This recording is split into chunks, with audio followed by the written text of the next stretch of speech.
Hey, this is Matt once again. Welcome back to a video. This is another paid request, this time for Vonte. Thank you so much for that.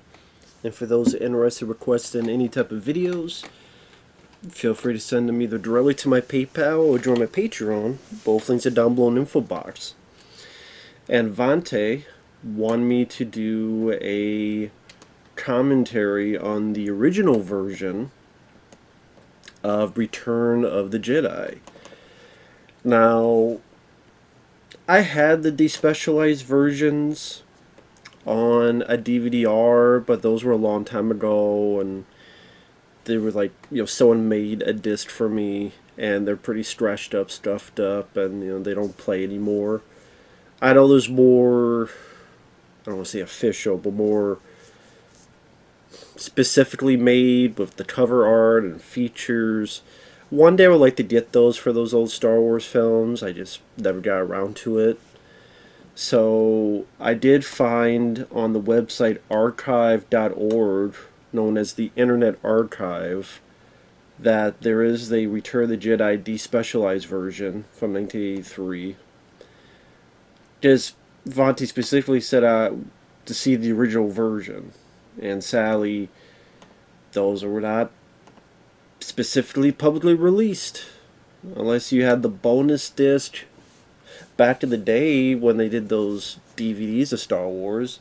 Other than that, I have a VHS tape, but I don't have a VCR. So, pretty much archive.org, the Internet Archive, if you go on there, you type in Return of the Jedi, it's 1983 despecialized, which is the original version, but the fans cleaned it up so it looks HD quality. But it's a 2 hour 13. I forget how long the movie was, but let's get into it. Anyone wants to request anything, feel free to send it either directly to my PayPal or join my Patreon. Both links are down below in the info box. PayPal is usually the best way to do it. 3, 2, 1, pressing play. And we have the old 20th Century Fox logo, which is sad that you'll never see that again, because Fox screwed around and they got bought out. They got bought out by Disney. A long time ago in a galaxy far, far away, there used to be only 3 movies, and that's where it was, should have stayed, honestly.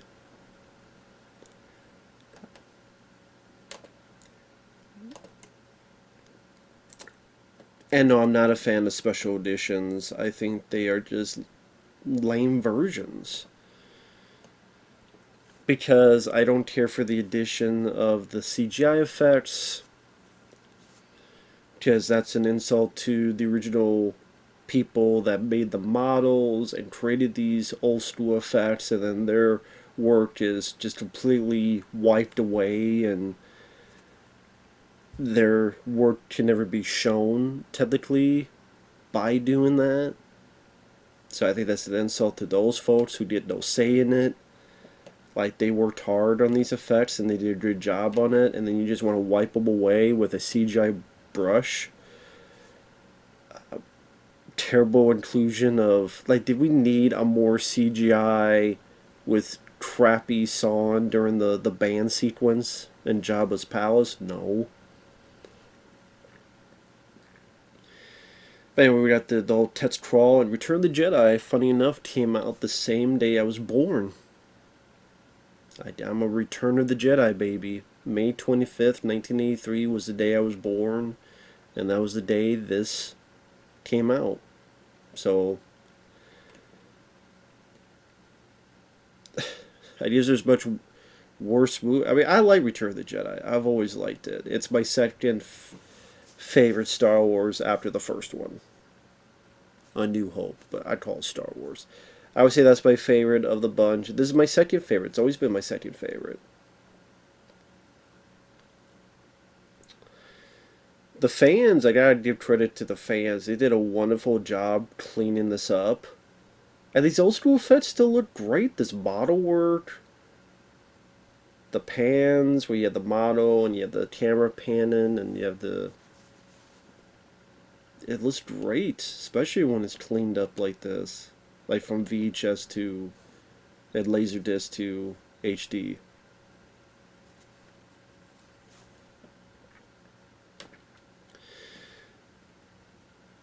I know people say, really, Empire Strikes Back isn't your favorite or second favorite? I like Empire Strikes Back. I think what it is just, it's one of those movies where it's the middle child, where it has a cliffhanger ending. There can't be any finality to it because we have to build up to the next one. So Luke and Vader have a fight, but there can't be a winner of a fight because that's for the next one. Han Solo is going through these things and gets taken to try to set up for the next one. And I don't know how else to put it. Luke Skywalker, for the most part, is like doing his own movie, and really, like, very rarely does Luke ever share the screen with the other characters.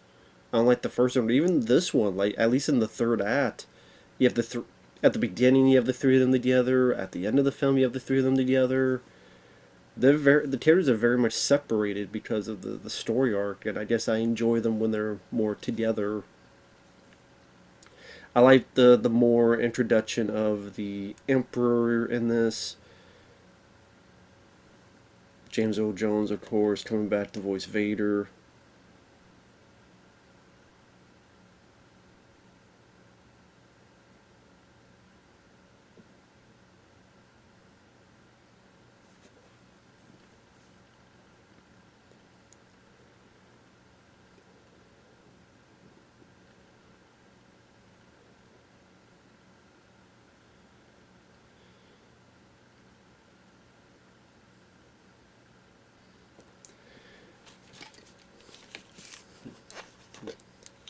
There might be a shitload of stormtroopers, but doesn't matter. They can't shoot for shit anyway, so they probably all shoot at the same time. They still miss every shot. You'd be safe. Of course, we're gonna R2D2 and C3PO.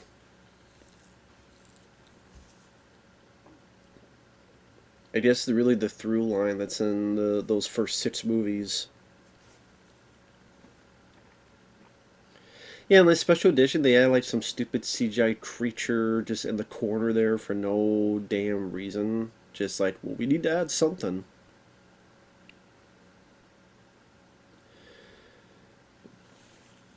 I mean, here's despite the stuff I've talked about Star Wars from time to time on this channel, people may be surprised. I'm not like a diehard fan of Star Wars, meaning the films I grew up with are more action movies in the style of Aliens, Cobra, the Rambo films, Commando, Hard Target, Broken Arrow. And I would say of sci-fi, I probably like the first 6 Star Trek films, or at least most of them, more than Star Wars. But I do like the Star Wars trilogy. I think they were fine, fun movies with a lot of good merit to them. And sadly, it's like, okay, you had the prequels, and I could watch The Phantom Menace despite flaws in them. Attack of the Clones I thought was always fucking boring. Revenge of the Sith I could watch, but I'm not in love with the film. I'd rather watch those prequels more than the new ones. Just the new Disney Star Wars are just absolute fucking garbage. And I think that's where it is. It's just, I always like this troll-like creature. I forget what looks like an orc from Warcraft. It's like looks like someone Duke Nukem would shoot. And then this guy here with his, I don't know, his tail head, whatever the fuck you call it. Does he have like this tail that's like wrapped around his neck? It's ready to choke himself. Well, I guess if he wants to hang himself, he can do it anytime he wants. What he's got to do is do this and go.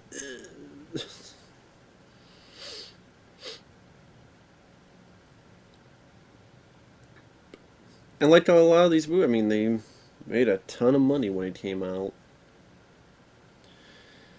I know at the time, and I can understand to a point, people were disappointed with the movie. Like, this is the conclusion of the trilogy. Just number one, it's always tough to conclude a trilogy because everyone has their own mind where the story should go, and it's impossible to satisfy everybody. Granted, I don't think people really thought you're going to have these little cute creatures like Ewoks as like, well, that's how it's going to end. I can see their point of view on that. I do like all the creature designs in this Jabba's palace. Jabba the Hutt himself is really cool design, well done effect. Give huge credit to the puppeteer work during all this. It's refreshing, you see movies like this and there's no CGI touch-ups, no filters, no shooting on digital, so it looks even more fake and phony. So pristine that it has no texture, has no character, has no charm. Like the way Jabba the Hutt's puppeteer with the eyelids, and it seems like someone from fucking, I don't know, even the way the eyes kind of dilate, or the kind of the pupils, that just stagnant.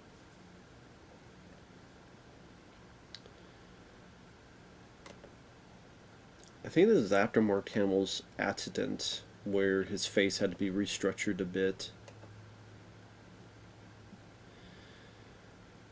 I like his outfit too. It's my favorite outfit of the three, where it's all in black.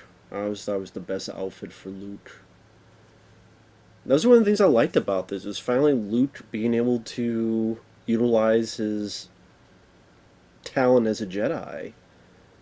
Really, the only time in all the films that you get to see him really kick ass as a Jedi. Which, I mean, if you had a proper story, that could have been a follow up, but of course not. We gotta give it to Rey because she's got a clit. So this is Han Solo, or Captain Solo.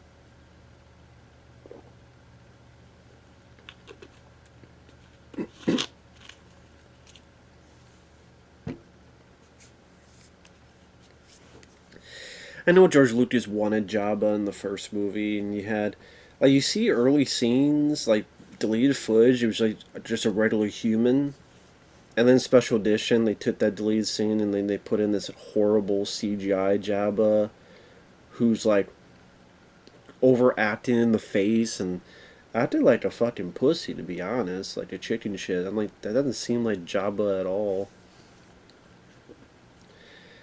I mean, this is probably my favorite opening of the Star Wars films. What, especially on the barge when Luke is going hard as a motherfucker on everybody. Like, what is this? Like some fetish thing? Maybe they're mechanic foot fetishes. I don't know. Obviously, it's android torture, robot torture. I never thought of robot torture like this.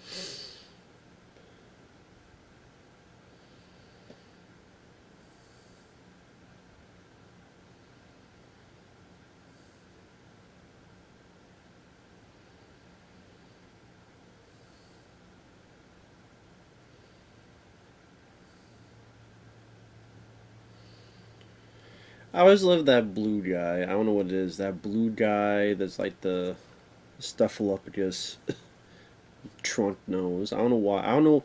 I don't know the name of these creatures. I'm not that educated on that.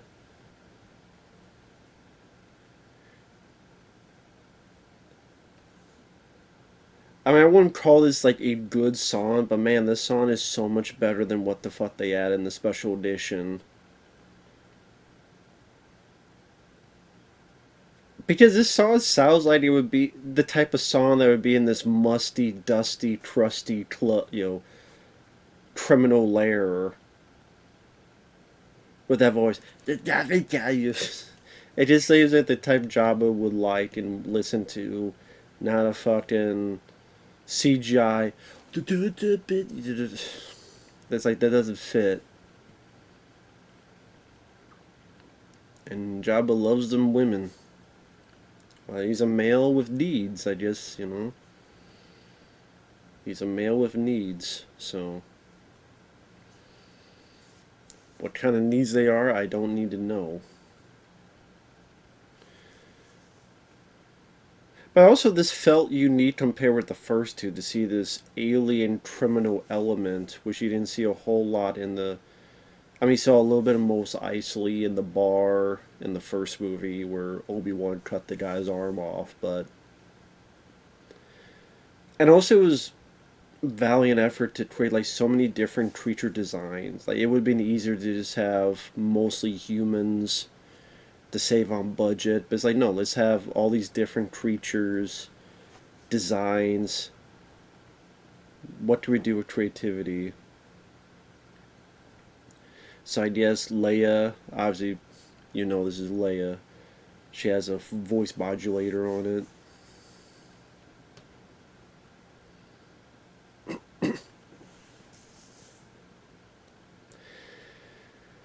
But yeah, while I never had the biggest issue with the Ewoks, I understand the complaint. I never had a bug up my ass about it though. I get why people, you know, because I think one idea was that it was going to be the Wookiee planet. And I think if you had that one change, people would like it more because, you know, the Wookiees, that'd be like Chewbacca's family, Chewbacca's people. You delve maybe a bit more into Chewbacca's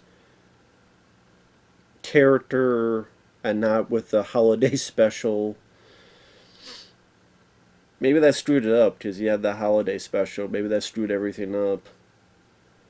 But I think also they said it was too expensive. Which, I mean, it's Star Wars. It's not like they wouldn't have the fucking money to create these effects. I mean, I'm sure George Lucas would have been able to find the fucking money. Thermal detonator. I remember when you get to use that a lot in the video games, especially Super Star Wars. You get thermal detonators that just blow everything up on the screen. I remember there were action figures as well. I mean, well, there's action figures for everything, but this, with this type of mask that Leia is wearing, being one of the figures. But I want to talk about, like, they have figures for everything. Let's say this blue guy. I don't know why that blue guy always liked. Part of the. Maybe he later joined the Blue Man group. And we got Boba Fett, Bounty Hunter.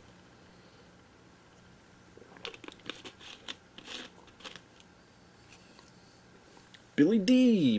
Williams. Not much of a outfit. I mean, people could pretty much clearly see your face.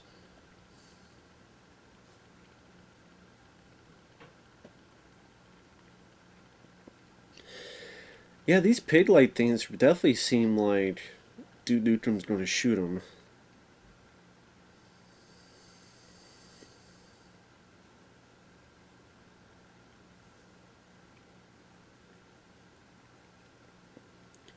All quiet on the Western Front. And I could look up info for the film, but I mean, whatever. Anybody can do that. Wikipedia, trivia, all that stuff. I know it's directed by Richard Marquand. Well, at first George Lucas wanted David Lynch, but David Lynch is like, nah. I can't remember if this was before or after Dune. If it was after Dune, then he probably didn't want to do another sci-fi film. It was before Dune. Maybe it's like, I don't want to do a sequel. But Richard Marquand, I know he's passed away. I don't know what else the guy has done. And that's kind of a guy that, because he's passed away and he didn't really do. He's kind of an anomaly for me. Because this is one of those films that George Lucas ghost directed. The word I've heard is that George Lucas wanted more control because he gave a little bit less control with Irvin Kershner and Empire Strikes Back. And Irvin Kershner, he was able to add stuff, like the whole conversation with Han Solo and Leia. I love you, and he goes, I know. That was added in with the help of Irvin Kershner because George Lucas had written it differently. So maybe stuff like that George Lucas was miffed about and he wanted more control. Which is maybe one thing, why didn't you just direct it yourself? But he's like, well, I don't want to direct, so get someone else to do it. But how much input did Richard Marquand actually have with this film compared to anybody else? I'm sure he wanted Steven Spielberg as well, but Spielberg, said no. I know in one of the Star Wars films he asked for Spielberg, and Spielberg said no.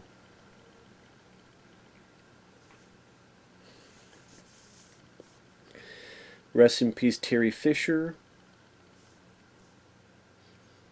I always thought she looked the best in this movie, and not just because of the outfit later on with the slave outfit, but I think like her hairstyle, her hairdo, feels the most modern in this one. Like the way she looks right now, person nowadays would have that kind of haircut and hairdo. And Harrison Ford does a good job in this movie. I know, to be perfectly honest, he didn't like Star Wars. Let's be honest. He never gave a shit about Star Wars. Is glad that he got him money and popular, but he never cared for the character. I know he wanted Han Solo to die in this one. He's like, well, I'll do it, but let me get killed off, blah, blah, blah. But I get why George Lucas said no, and honestly, I agree with George Lucas. That's why Han Solo came back. He said, fine, give me a bunch of money and kill my character off. Which he got. He got a lot of money and he got killed off. So, there you go. He got what he wanted. So he killed off Han Solo, and then he killed off Luke Skywalker, and then Carrie Fisher passes away. So all the characters you liked, all the characters you enjoyed, all the characters you follow, the Disney Star Wars is pretty much watching a funeral progress. The funeral of Han Solo in the first, the funeral of Luke Skywalker in the second, the funeral of Leia in the third. That's really what it is. The funeral trilogy. I should start calling it the funeral trilogy. That's the Disney trilogy. The funeral trilogies. The death of Star Wars.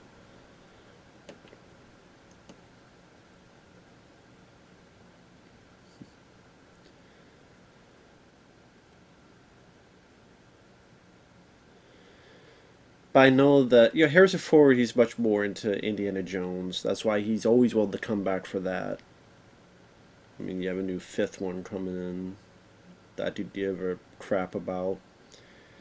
Which supposedly comes out June 30th, but apparently there's a lot of reviews out already, like a month before, and right now it has like a 52% Rotten Tomatoes, so.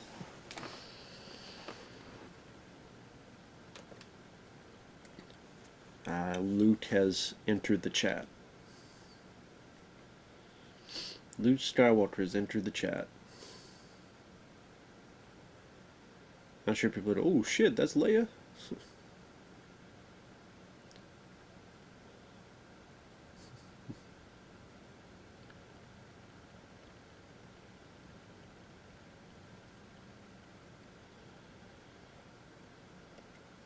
towards the Jedi mind tricks, but it don't work on Jabba, as you find out. That's the thing is, like, obviously Star Wars, they were inspired by the old school Flash Gordon type of serials where, you know, people get in their adventures from point to point, have cliffhanger endings, heroes, villains, all that jazz. And, I mean, pretty lengthy. I mean, this is probably, we're 23 minutes in. This goes on for at least another 7 minutes. So the first half hour, you know, it's a setup to get all the characters back together, but some may argue that it's the best scene in the movie is the first 30 minutes. But my favorite scene is the lightsaber battle. We call him boy. Fucking fat ass. Got Steven Seagal here on his throne.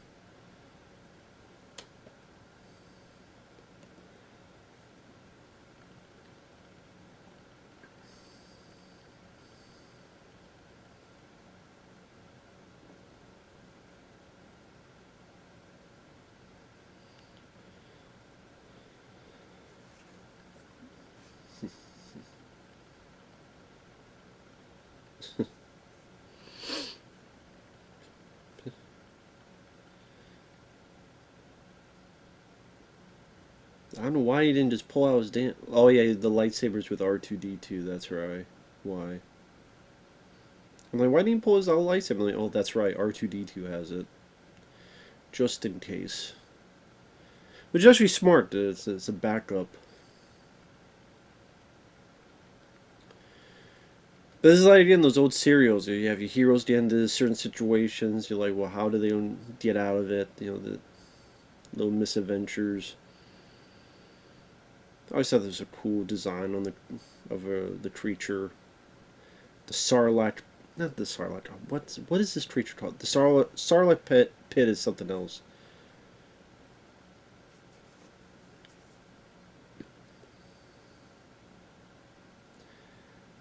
Show a bit of the danger of this creature with this guy. How to be a creature like that, so you can ease up on the rating system. Because if that was a human, it'd be a lot of darker, higher rating. Basically, I love the creature work. I love this puppeteering, practical effects of it all.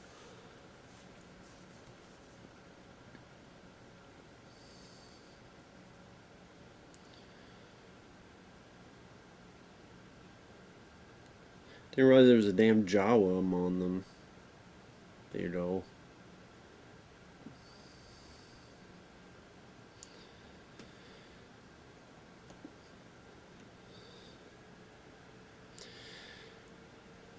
Should also give credit to the music by John Williams. John Williams did another standout job in this movie. Like, this is a really good piece of music from John Williams. My favorite is the lightsaber bit with that choir type of music, which will be much later on.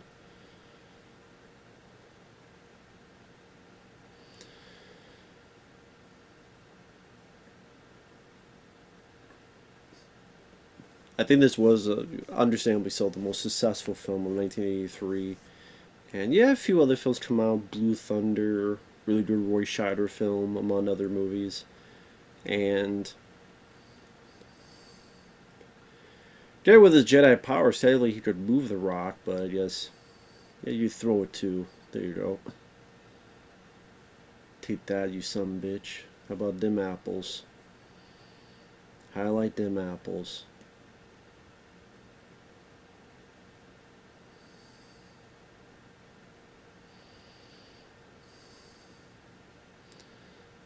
It's like, get the fuck off me, dude. Sorry, man, your butt boy is gone. No sneaky monster sets for you.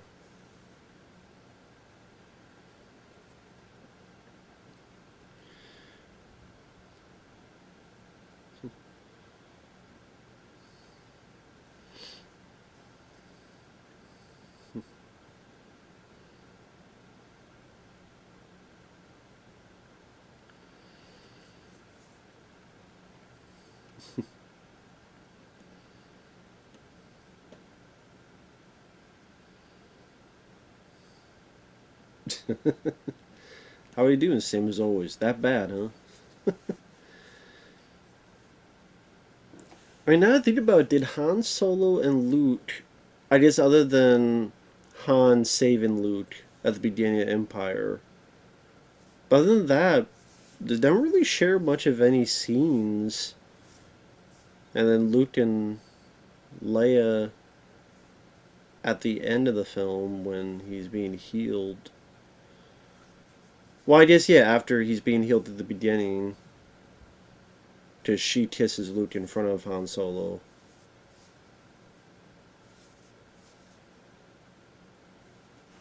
So there is that bit as well.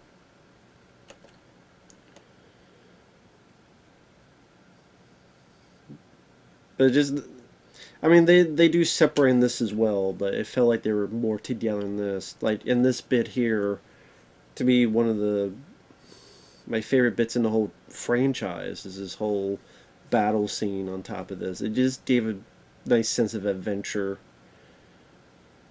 Oh, I guess that blue guy did die, because this whole place blows up, so all of them die.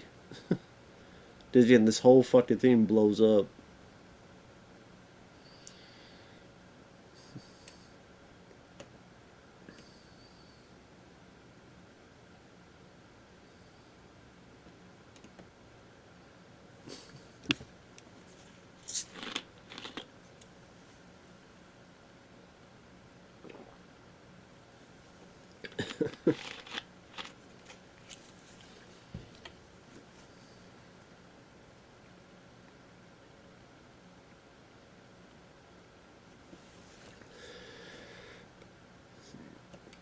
See, I like the stuff between Luke Skywalker and Han Solo, and it worked well. Even that little bit there when they're conversing back and forth, and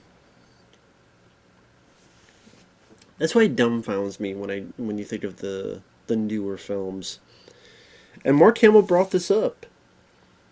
You know, you think of the idea if you don't do a sequel to Return of the Jedi, all these years later, and you think, well, what's the one thing you would see?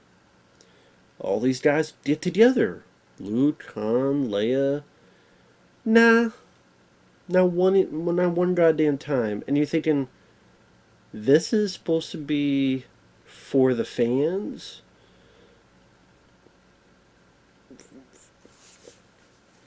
What the fuck was J.J. Abrams thinking?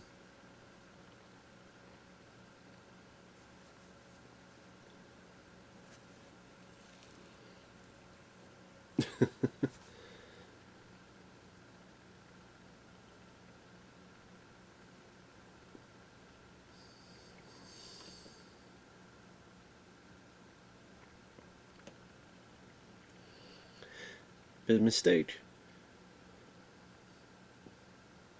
I love this build up with the John Williams music, these horns.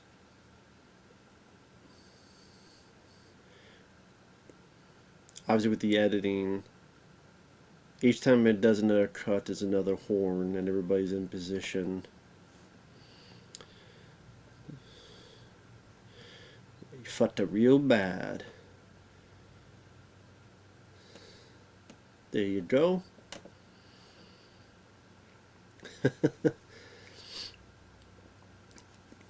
Luke just kicking the shit out of everybody. There you go.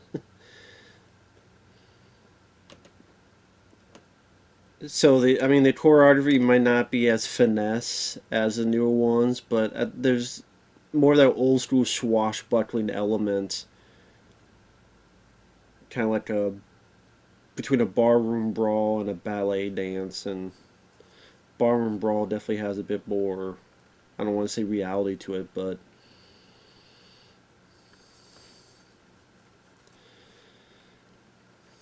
to be honest, that's how more people fight. And yeah, Boba Fett does kind of look like a pussy. Just people didn't know that Boba Fett would be the Boba Fett. I mean, he was in that cartoon on the holiday special, and then he had a little bit in Empire Strikes Back. Boba Fett, Boba Fett, where?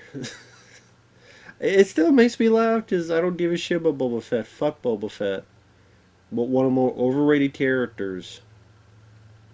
If I want to watch that, I'll watch The Mandalorian. Well, the first two seasons. Apparently, the third season I've heard sucks. And give Leia something to do. Choke the shit out of him. You fat fuck of a character.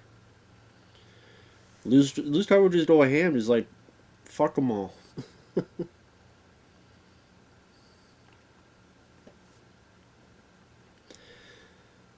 I say I like the green lightsaber. I like the outfit, the music, just getting everybody excited, and just again, Luke going ham like a motherfucker.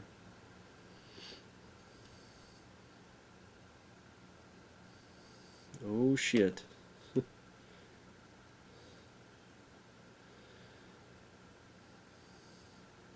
There you go. And we never got to see Luke do more of this type of stuff.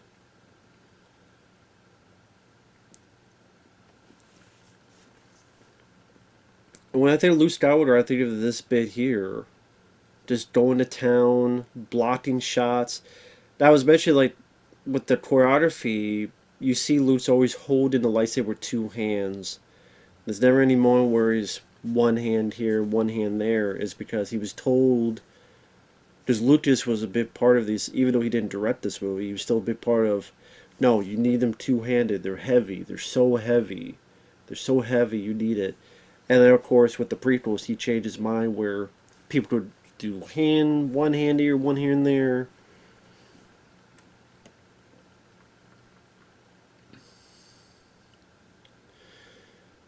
To be fair, I think in the Phantom Menace there were a lot of moments during the fight where there's like Darth Maul.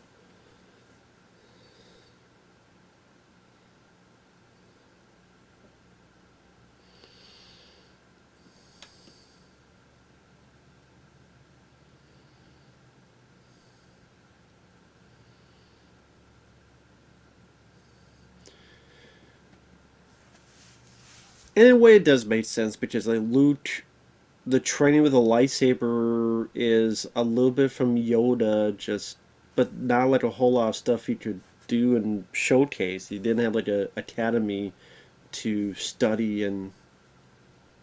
Oh, there she blows.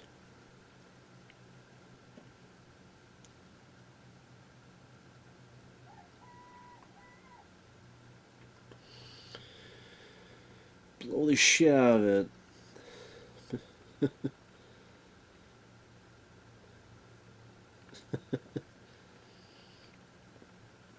That's I mean that whole sequence there just had that element of adventure. You had a bit of humor with the way Han Solo was interacting some stuff.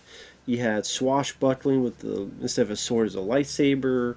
You had you saving the girl, swinging from place to place, everything in between.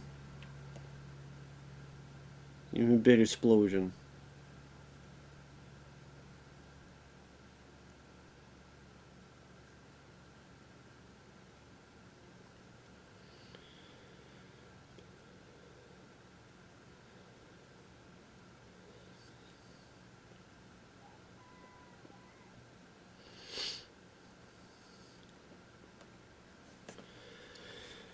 I remember reading something that apparently at one point they were not going to have Yoda in this movie, and the dialogue was just going to be given to Obi-Wan Kenobi or whoever the fuck. But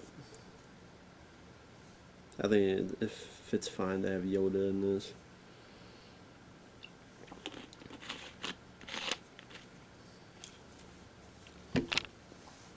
But I know like some of the disappointment was like, oh, it's a second Death Star, great, so it's another Death Star, and what Ewoks, all this. But again, it's just I could deal with it. Now the Emperor was hinted in the previous film, but you see a lot more of him in this movie, up close and personal, so to speak.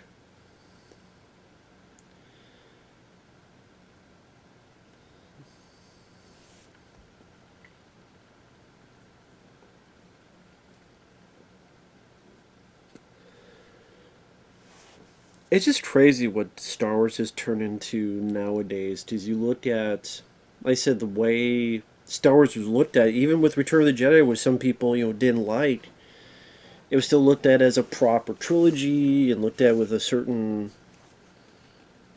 awe and wonder and respect and reverence.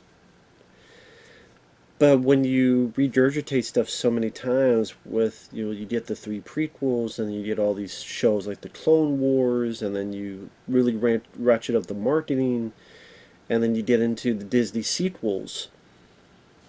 It hurt the brand. I mean, no matter what they want to say about the money, it did hurt the brand in a lot of ways. Like you look at these films, and it doesn't feel special. It's just, oh well, this is another part of the so far, well, not even 9 movies. There's Rogue One, that's 10. There's the Han Solo prequel, so that's 11.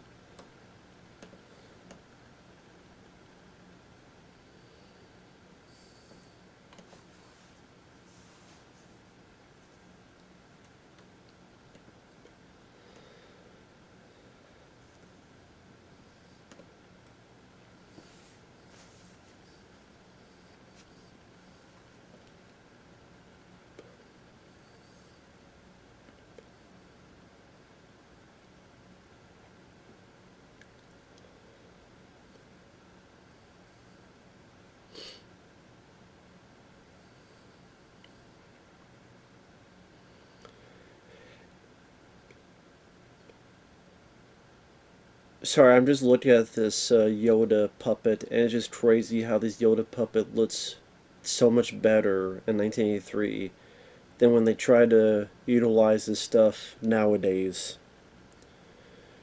Whether it be the CGI and the Attack of the Clones or other stuff, it looks so much better. And also the way the character's portrayed. Like in The Empire Strikes Back,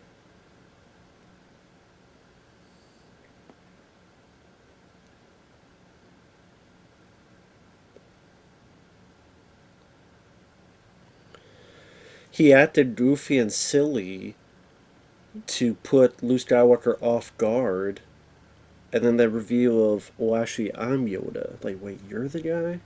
And his whole demeanor changes. Even this, it's still a very serious demeanor. I mean, it's because he's tired and he's getting ready to die, but it's not being goofy, silly.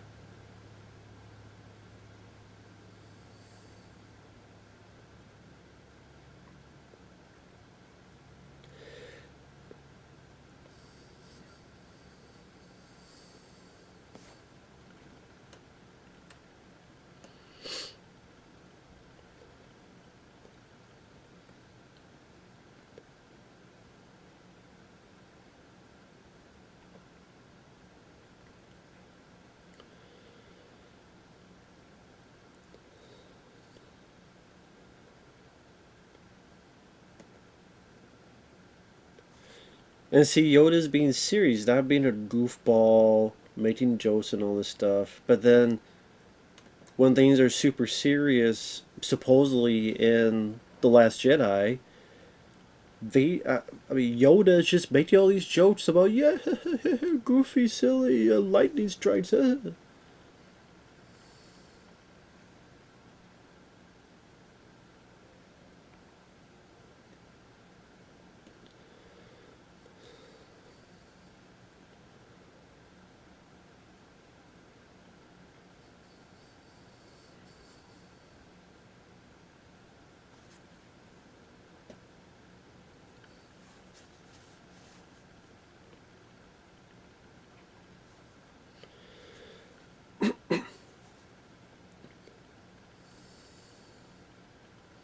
So I'm listening to dialogue.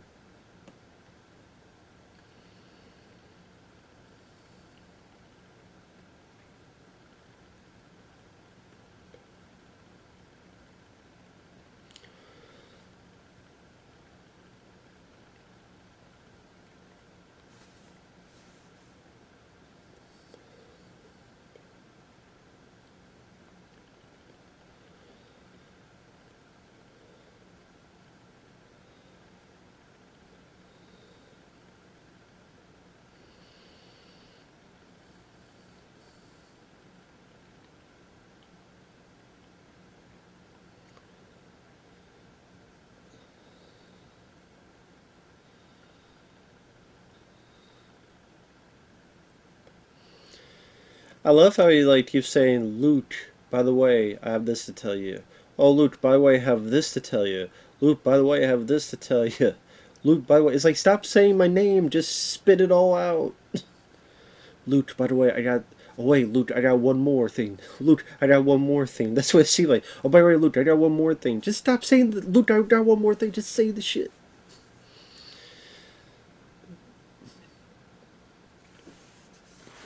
You say, stop speaking in tongues. Just say, hey, Luke, you got a sister. Don't fuck with her and don't let her die or something. Turn the invisible man. No, he turned to a fart in the wind.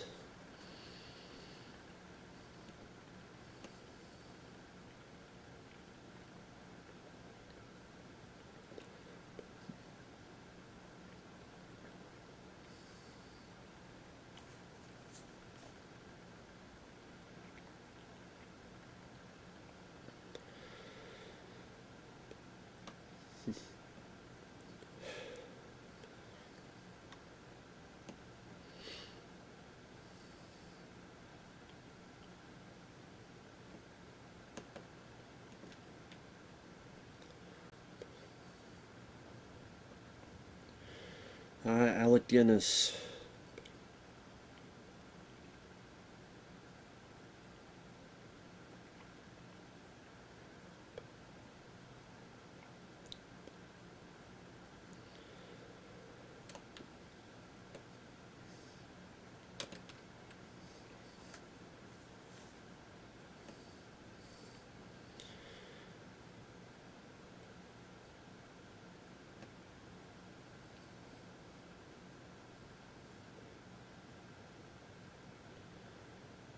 From a certain point of view, as in, no matter what George Lucas wants to say, he wasn't sure if he was going to get these sequels. He didn't have everything fine tuned.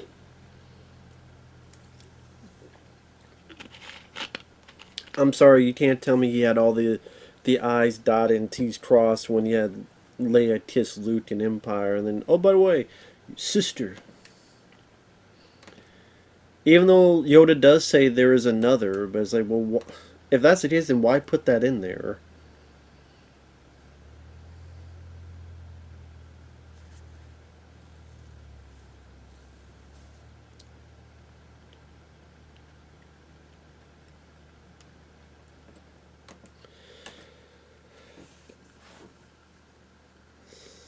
It's sad when you watch this now and you look at just how much of a fucking loser Luke Skywalker became after this. I mean, he became such a fucking pathetic loser.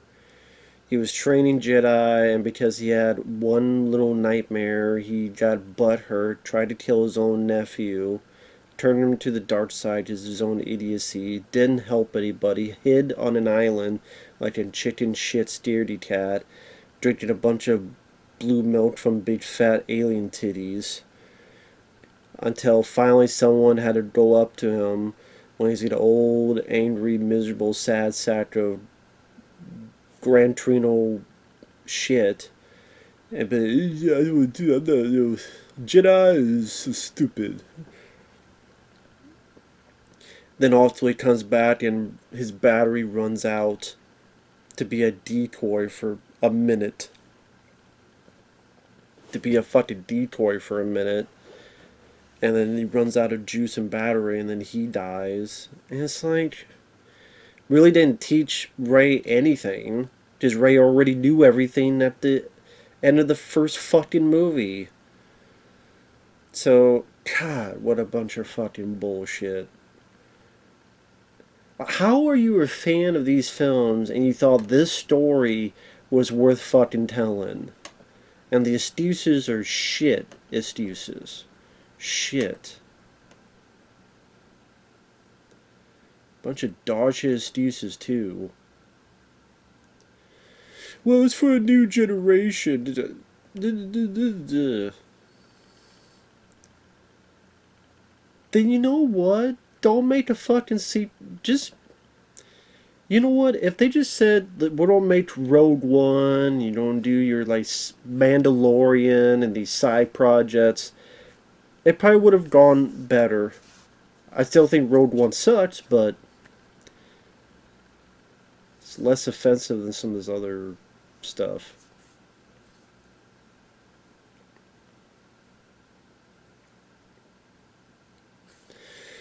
Then we'll make a fucking movie with that too. We'll make a movie about how we got the stuff about the second Death Star.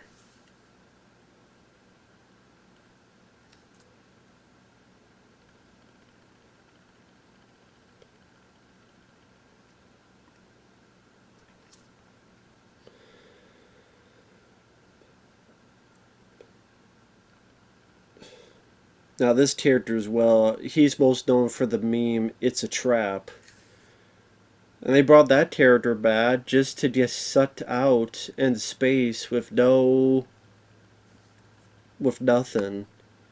And they didn't really say anything to the actor except little like "It's a trap" meme. And I've heard that apparently the actor like cried. He was saddened.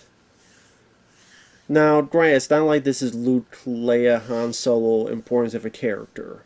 He's a small supporting character known for a phrase that became a meme.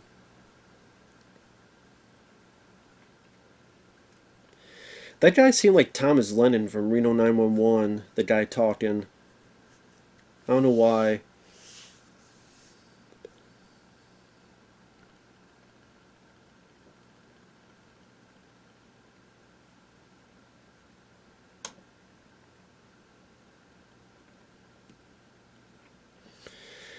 Should be like, who the fuck's that? No, it's like, it's Luke Skywalker. Who the fuck is Luke?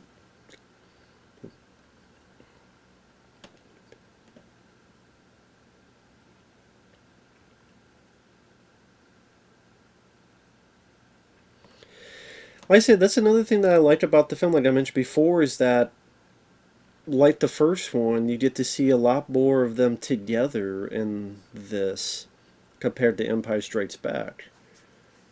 And I think that's another weird appeal. And also, like, Lando has a much bigger role in this.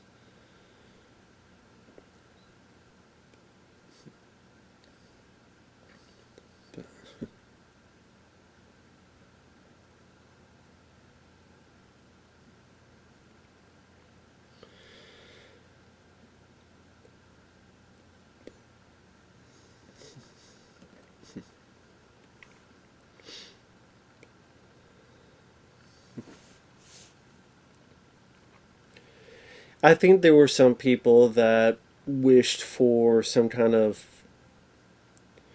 the stakes get higher and someone dies and it makes you feel bad, and it almost feels like in this scene here there's like a little nut is being sewn into that Lando and the Millennium Falcon will be destroyed and die.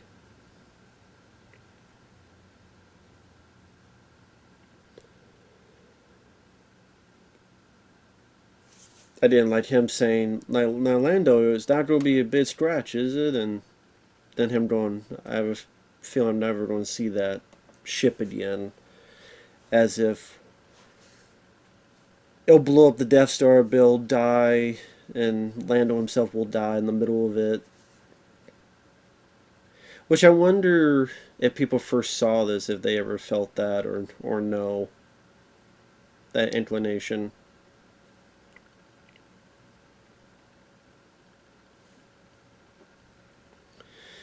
Maybe not, I don't know. Maybe I'm just being silly. Yo, this is the Emperor. I'm going to say a bunch of other shit.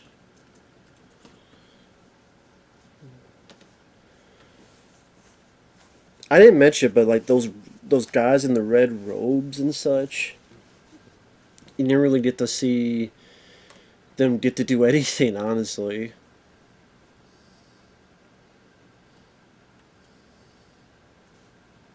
Which is too bad.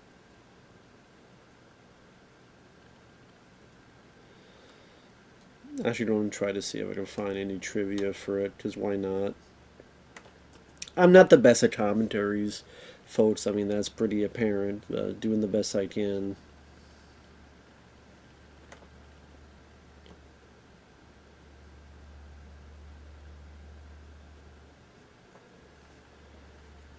Identify, I'm a meat popsicle.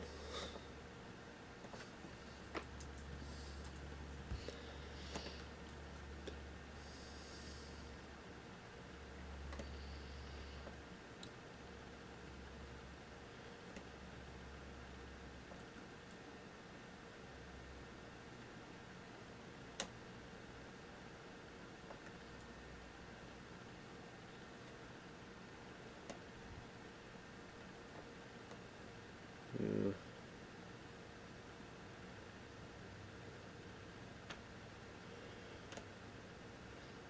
So probably some trivia.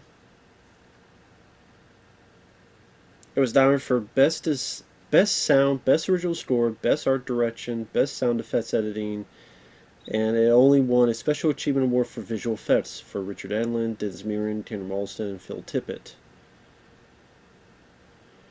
Tim Rose played Admiral Akbar. That's the one that says it's a trap. Salacious Crumb and Cy Snoodles. In May 1983, Spielberg said, I think Return of the Jedi is the best Star Wars movie, and it's definitely going to be the most successful. John Lithgow played Yoda in the Empire Strikes Back and Return of the Jedi radio dramas. Huh.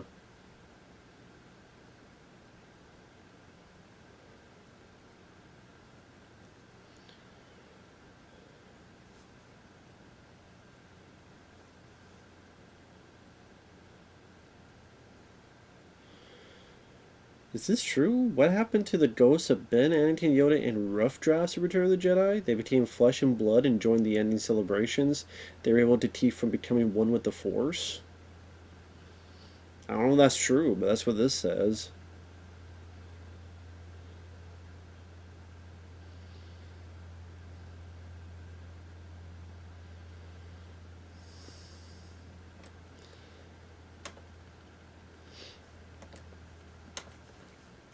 Of course, we have our Force, which I mean makes sense because the first one was heavily mosaically the desert setting, which you had at the beginning of this film. Then the second one, you had a lot of the Hoth, the ice planet.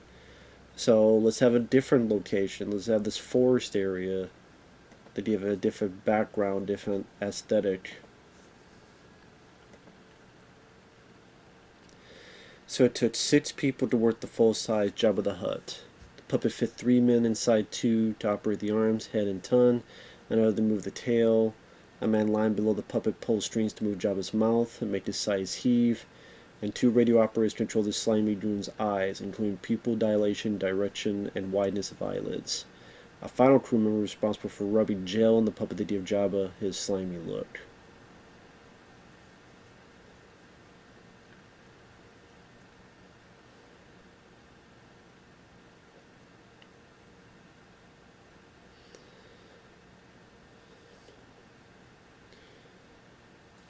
Oh shit.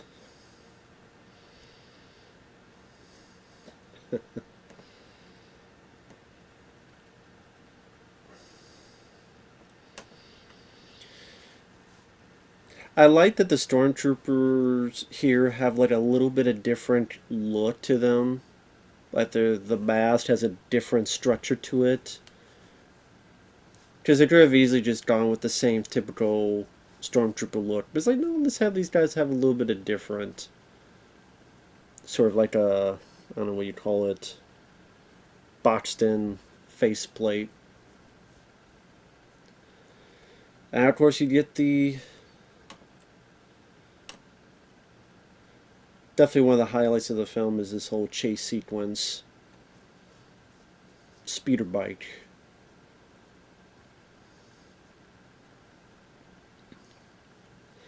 Obviously, you guys from I don't know if you call it rear projection, however you want to put it. Because obviously you couldn't do this in real life because there's no way they'd be maneuvering around these trees. Look how closely these trees are together. One time you look away, you would have been smashed into the fucking trees.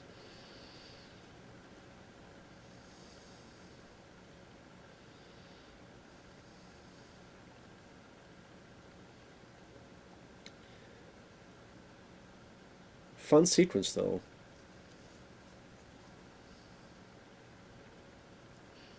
I'm not even going to try to explain, to even know how the hell they did all this. Like I said, obviously, it's a lot of pretend like you're moving, have the screen flashing.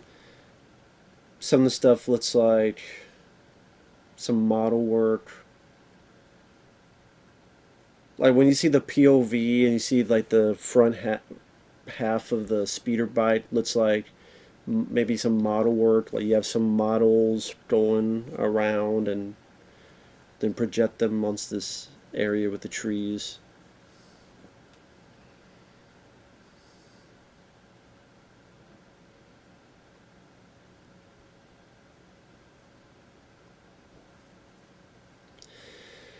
And Leia put some work in. I mean, they made this big deal about Daisy Ridley as if Leia didn't do shit. I see her doing some shit. There you go. Sayonara, pal.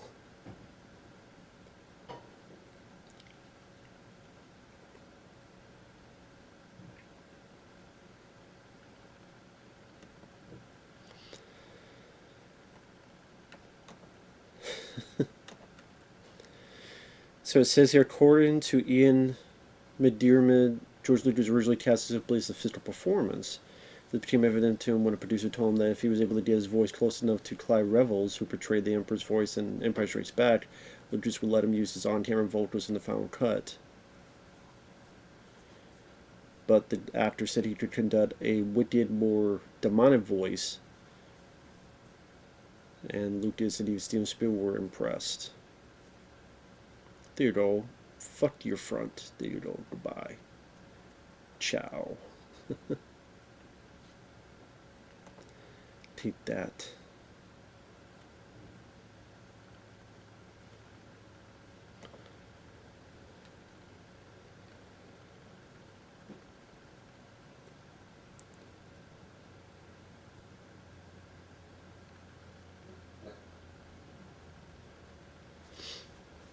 Following the success of Boba Fett, appearing in comics, being a popular supporting character, George Lucas admitted he had no idea the character had become so popular. He mentioned that if he had known, he would have given the bounty hunter a more memorable death scene.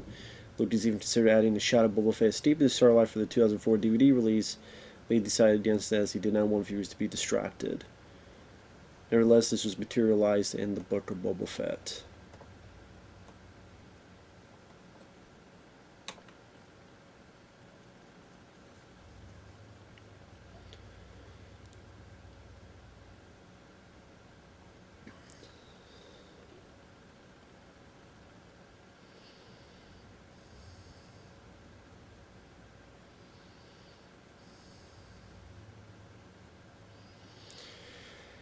And here we have Warwick Davis, who will later be, of course, Willow, among other characters, Leprechaun.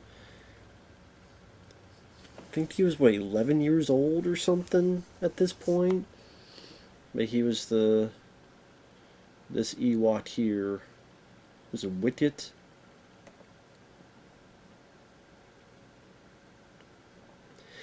I don't feel like, really? The fucking teddy bears? Yeah, again.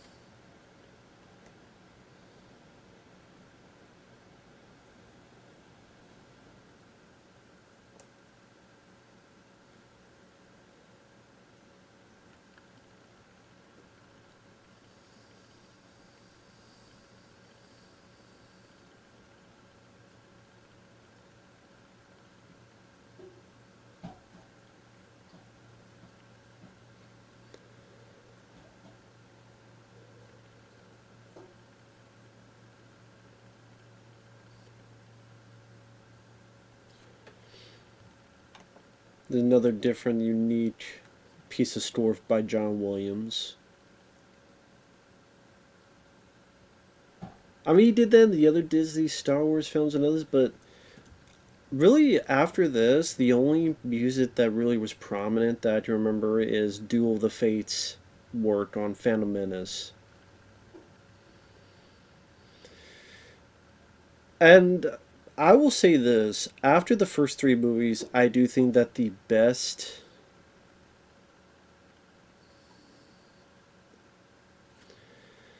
I do think that the best Star Wars film after the first three is, how do I put it, is The Phantom Menace. I do. The reason I say that is because when I look at, like I said, Attack of the Clones is very boring. Revenge of the Sith, I mean, I don't hate it, but I don't think it was as great as people made it out to be. And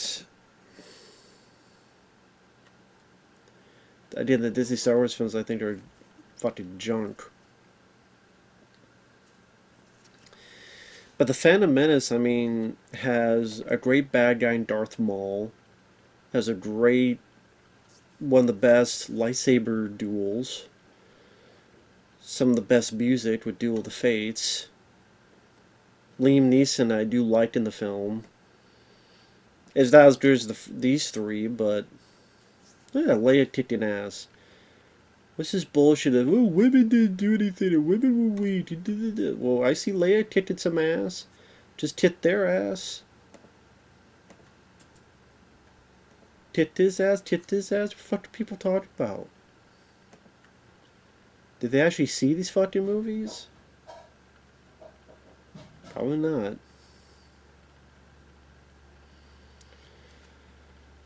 Some of these fucking people think they're so goddamn fans of it when it's like, you sure about that? Yeah, these guys in the red cloaks. Would have been nice to see Luke Skywalker fight them. Because later they had that and was The Last Jedi or something, and then that fight sucked with her and Kylo Ren and all this shit.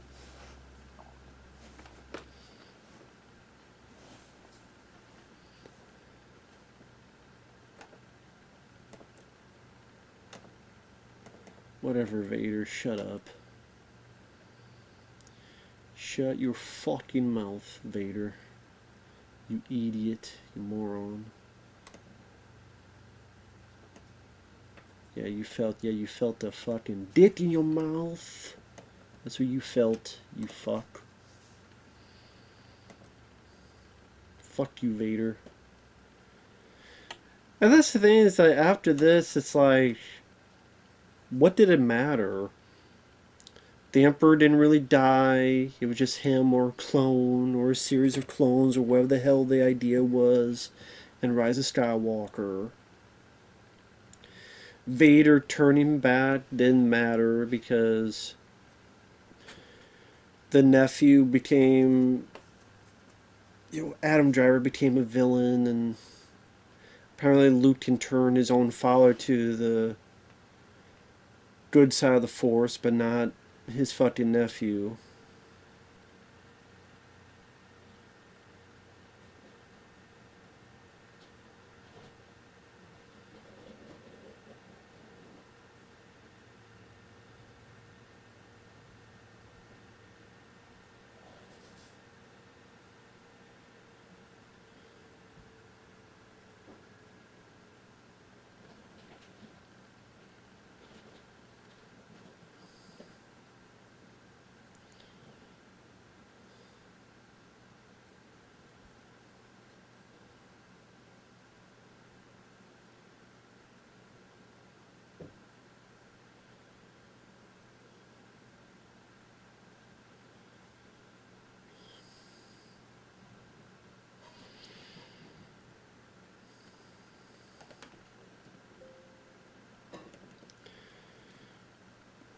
Yep, there you go.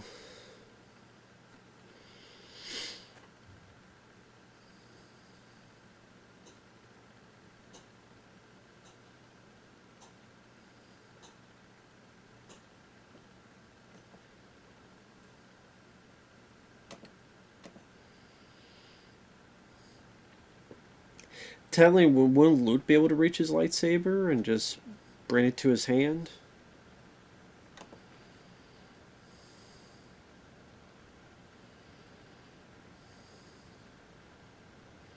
I mean, I didn't even think.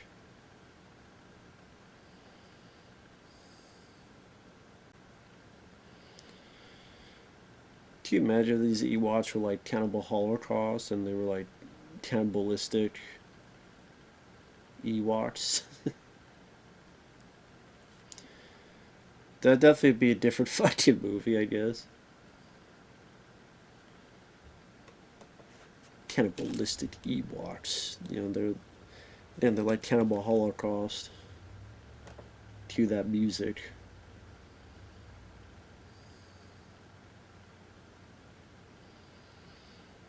That'd be a different fucking turn. There you go. Then you would take the Ewoks seriously.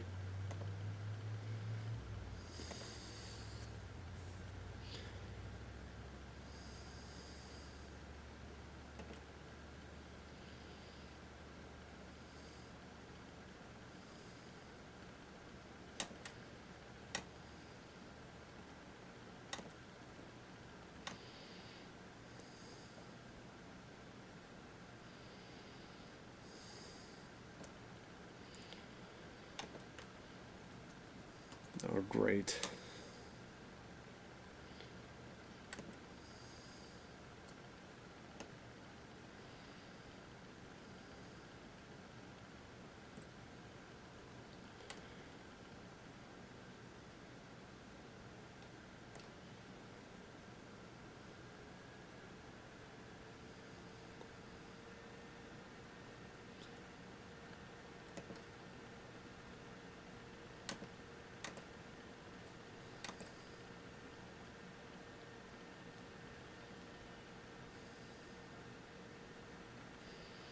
Of course they do.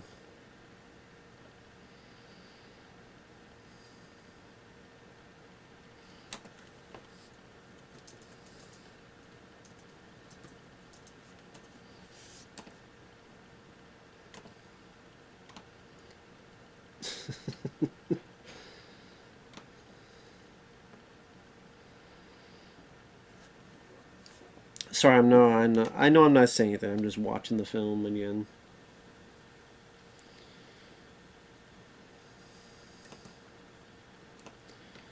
Even the posters for this, I always enjoyed. I like the poster with all three of them prominent, Luke, Han, and Leia. I even like the teaser poster where it's like the lightsaber. You just see the hands of the lightsaber.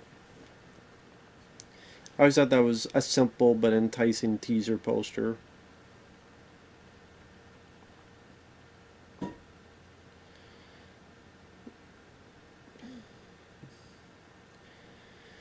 So Steven Spielberg, David Lynch, and David Cronenberg were considered to direct the project before Richard Marquand signed on.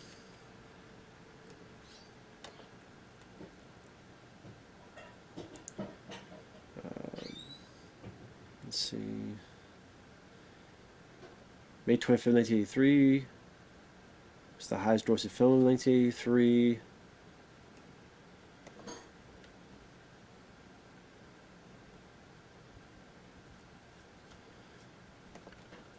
Yeah, Richard Marquand, he passed away pretty early. He passed away in 1987. So, like, only 4 years after this, he passed away. And that's the thing that I didn't really know much about his movies. I mean, Birth of the Beatles, Eye of the Needle. Even after this, he did Jagged Edge with Jeff Bridges and Glenn Close. Hearts of Fire with Bob Dylan. Apparently, he helped come up with the story of Nowhere to Run, the Jean-Claude Van Damme film. It's a story by Joe Eszterhas and Richard Marquand. And then Joe Eszterhas, along with others, worked on the screenplay. Now, this year, the top 10 highest grossing films was 1. Return of the Jedi, 2. Terms of Endearment, 3. Flashdance, 4. Trading Places, 5. War Games, 6. Octopussy, 7. Sudden Impact, 8. Staying Alive, 9. Mr. Mom, and 10. Risky Business.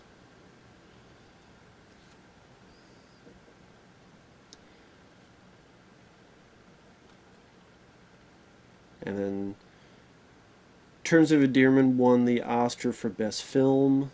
James L. Brooks won the Oscar for Best Direction. Robert Duvall won for Best Actor for Tender Mercies.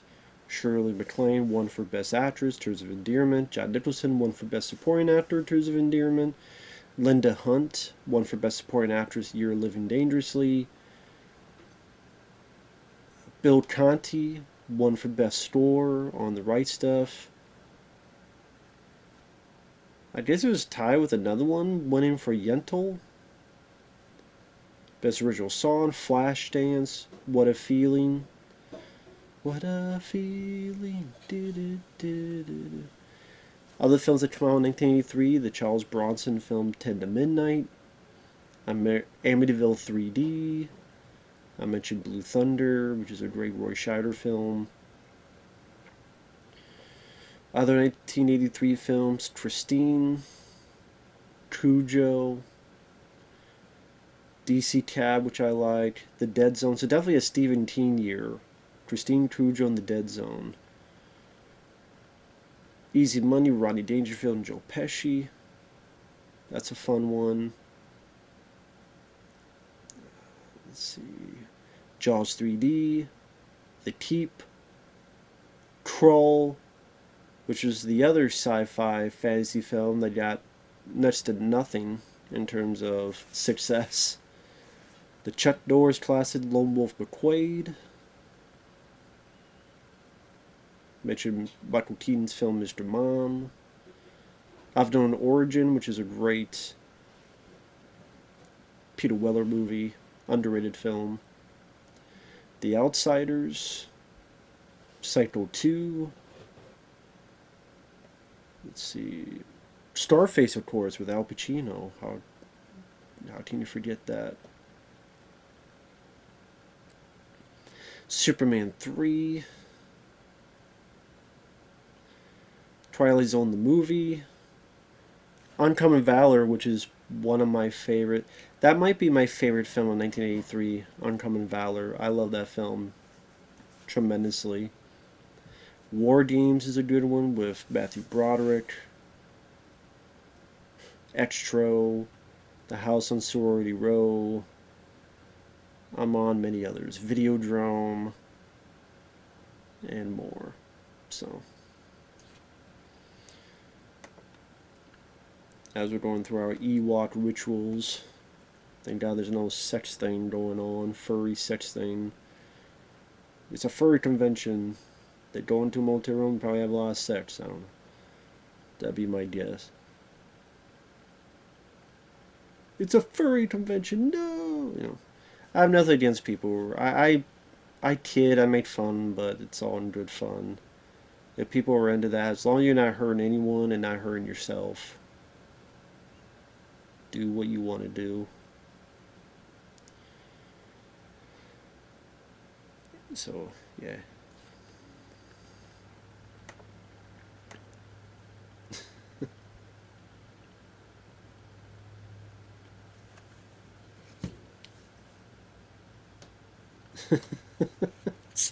Well, a little bits like that I do like. That bits of humor.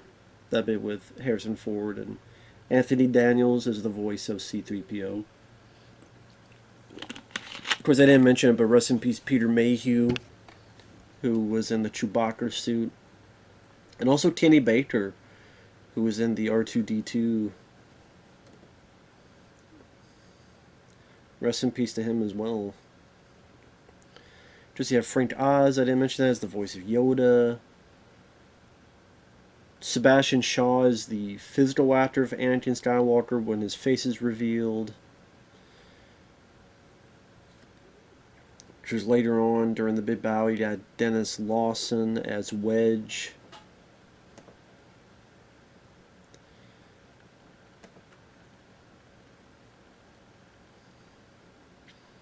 Well, actually, they brought him back for Rise of Skywalker.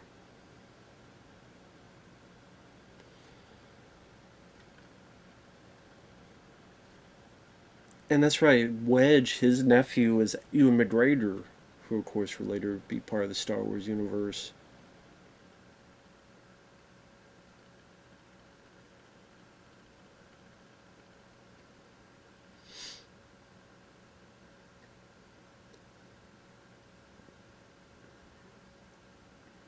So it says here Lucas personally financed Return of the Jedi. Lucas also chose not to direct Return of the Jedi himself.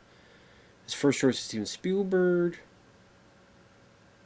Their separate feuds with the Director's Guild led to his being banned from directing the film. David Lynch. He had next to zero interest. David Cronenberg. He declined to make the Videodrome and the Dead Zone. Lamont Johnson, who went on to direct Space Hunter Adventures of Forbidden Zone, was also considered.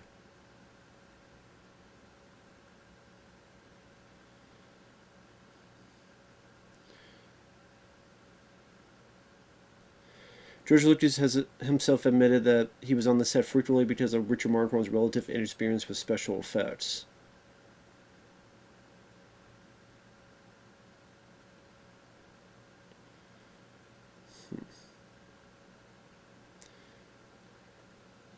Harrison Ford wasn't contracted to do 2 sequels.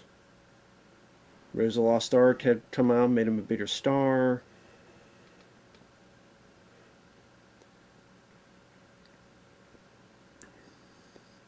Because he only signed a 2-picture contract. This is why he was frozen in Carbonite in Empire Strikes Back.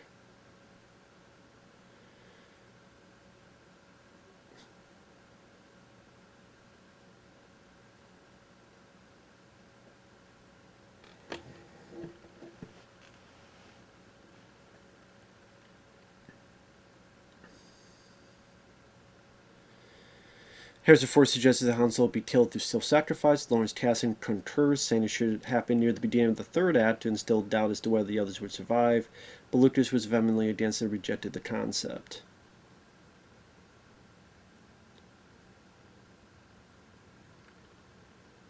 Gary Kurtz said in 2010 that the ongoing success with Star Wars merchandise and toys led George Lucas to reject the idea of killing off Han Solo in the middle part of the film during a raid on Imperial base. Luke Skywalker was also to have walked off alone and exhausted like the hero in Spaghetti Western, but Lucas opted for a happier ending to encourage higher merchandise sales. Harrison Ford says he didn't see any future in dead Han Solo toys. Yoda was originally not meant to appear, but Richard Marquand strongly felt that Return of the Dagobah was essential to resolve the dilemma raised by the previous film.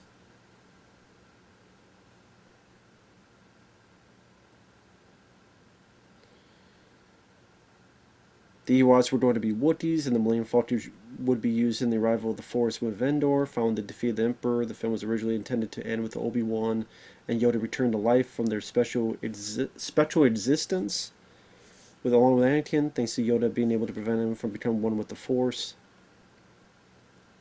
Interesting. I never heard that before. I have never heard... Oh, it's a revised rough draft. I have never heard that before, that Obi-Wan and Yoda were going to come back to life. that would have been like, why the fuck didn't you do that sooner? So the Redwood Forest on private land near Smiths River, California, and at the Chatham Grove section of Grizzly Creek Redwood State Park were used to film the Forest of Endor, Return of the Jedi. The film had a budget of $32.5 million.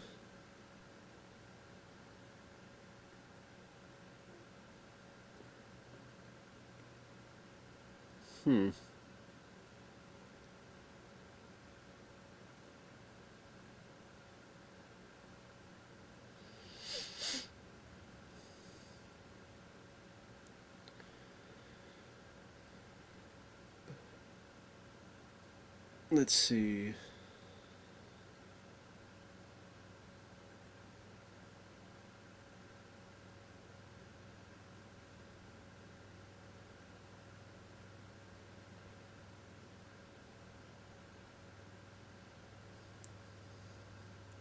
I do remember there was a teaser trailer you could find that was called Revenge of the Jedi. Now, you hear different stories. One story, Lucas says that was never meant to be the title. It was just kind of a whatever title. It was never meant to be taken seriously.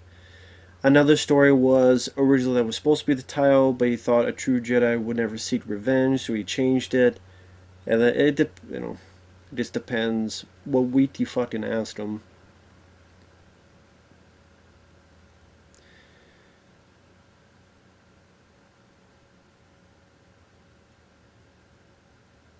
Roger Ebert gave the film 4 out of 4 stars. Gene Siskel gave it 4 out of 4 stars.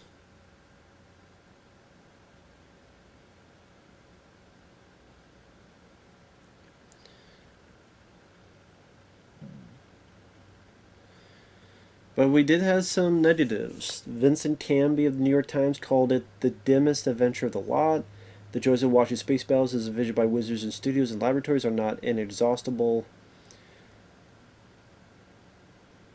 Pauline Tales says Return of the Jedi is an impersonal and rather junky piece of movie making.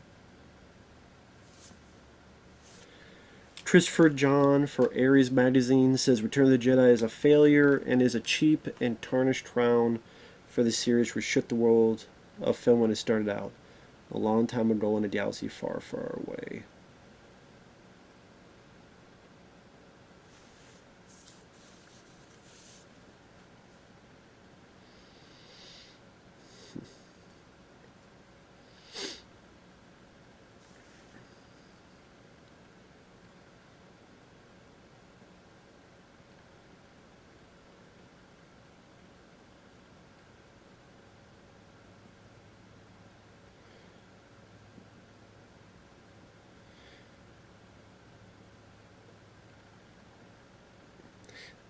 While the Sarlacc battle sequence, the speeder bike chase, the space battle, and Luke's duel against Vader are well regarded, the battle between Ewoks and Stormtroopers remains controversial. Fans are divided on the likelihood of Ewoks defeating an armed ground force comprising the Empire's best troops. Luke has defended the scenario, saying that the Ewoks' purpose is to distract the Imperial troops and they did not really win. His inspiration for the Ewoks' victory came from the Vietnam War, where the Viet Cong prevailed against the technologically superior United States. I figured that's what he was going with.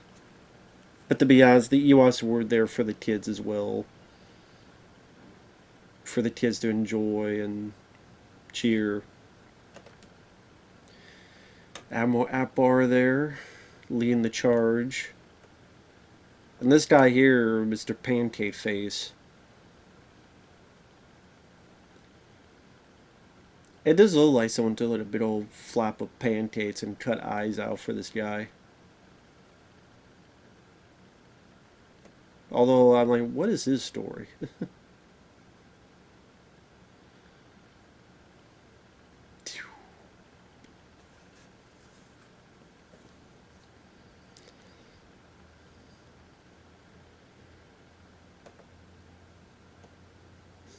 And I guess if you think about it, this started the whole notion with the Star Wars films of having big multiple set pieces happening at the same time. Because you think of like the first Star Wars, it was the Death Star. The second Empire Strikes Back, it was mainly, I mean, a little bit of Leia and them with Lando escaping, but mainly Luke going after Vader and that whole battle. Here, you have the space battle, you have the Endor battle, and you have the Luke Vader stuff. And throughout, like they did the Phantom Menace, you had the bit going on with the Jedi, you had the bit going on in space with the kid, then you had the bit with on the ground with Natalie Portman and them trying to get stuff done. Even in the newer films, like you think of, like, what is it, Rise of Skywalker. You have stuff going on with Daisy Ridley, you got the stuff going on with John Boyega, you have the stuff going on with Poe. I guess technically Revenge of the Sith, there was mainly that one battle, so it wasn't for every one of them, to be fair.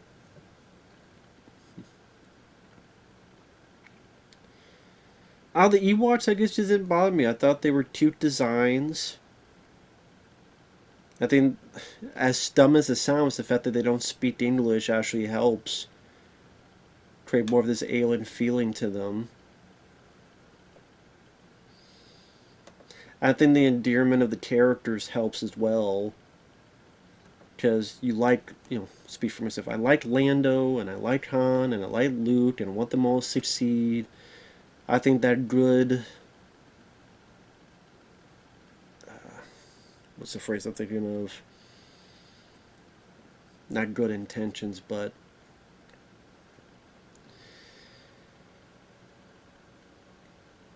because they've developed these characters to the point that you do find them endearing, you can stick with them, even if it's not the highest of highs, lowest of lows, even if they're not perfect structures. When you like the people or the characters, that could go a long way for certain aspects of the production.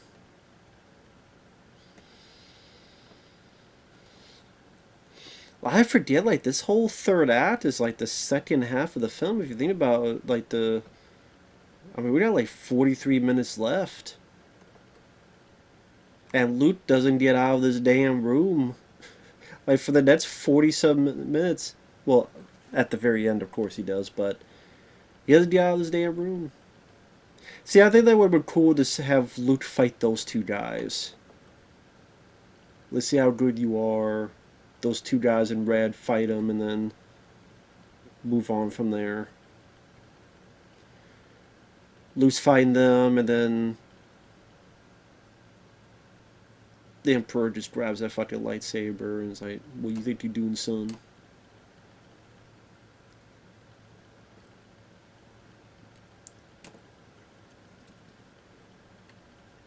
Oh, shut up, Emperors. Suck a dick.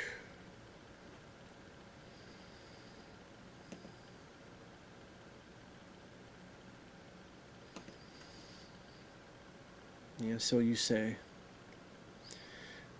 You're wrong. There you go, see? He's wrong.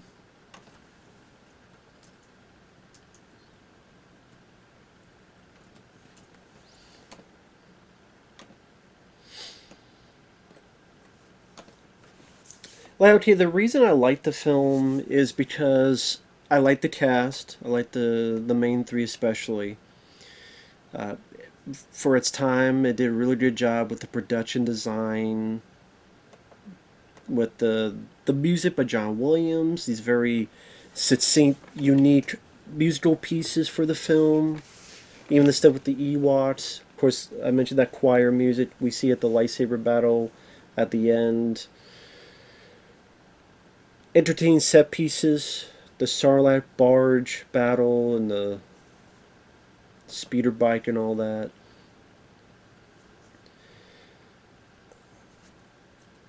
I don't think the movie needed to be over 2 hours long, but like the Ewok stuff, I find cute. I say it didn't bother me as much as others. Maybe people warmed up to him a bit after the Gungans and the Phantom Menace. I'm like, what about this fucking space horses, whatever, in the damn Rise of Skywalker?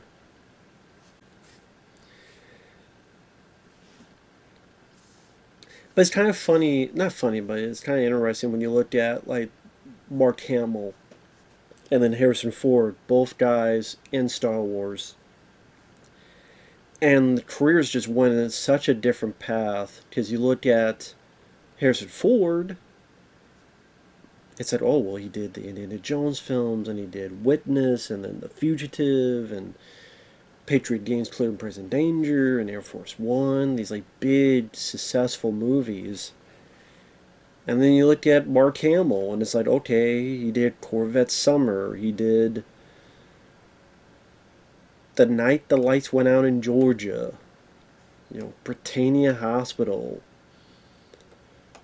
From 83 to 89, he didn't do anything until 89 he was in Slipstream, a film that came out and did nothing, where he was pretty much the villain. You had Bill Paxton and this other actor.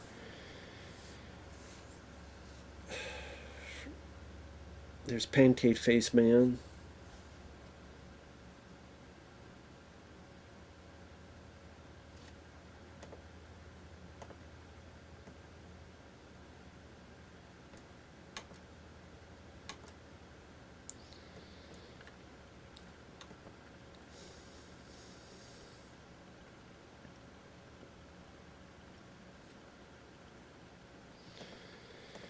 Love the assortment of ships around here.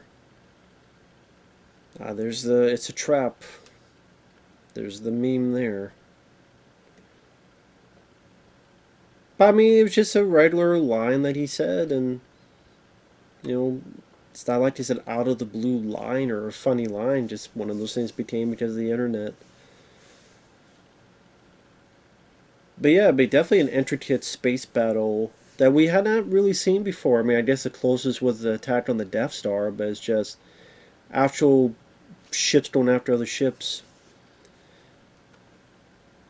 Like you got the asteroid sequence in the second film, and you had the stuff in the first, but obviously there's much bigger set piece because it's the finale, it's the conclusion. But yeah, Mark Hamill, even to the 90s, he had Midnight Ride with Michael Dudikoff, and he was the crazy psycho villain. The Guyver, which he wasn't even the lead, he was like the top supporting character. Time Runner, who the fuck remembers Time Runner? Watchers Reborn.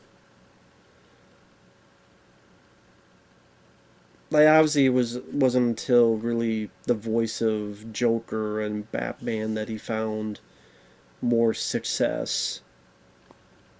Like obviously he found work to detail, as in work to keep himself busy.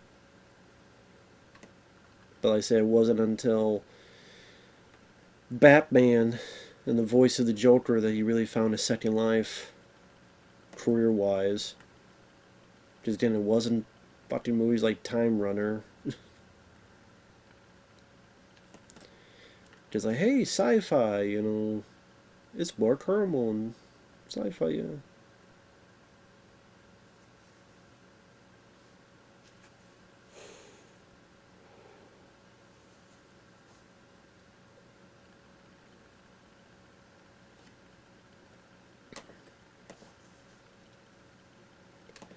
And even in this film, like they do try to create different vehicles.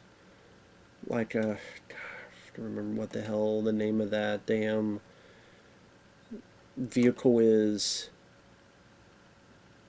AT-ATs or ATST. See this me, I don't remember the fucking details on that stuff.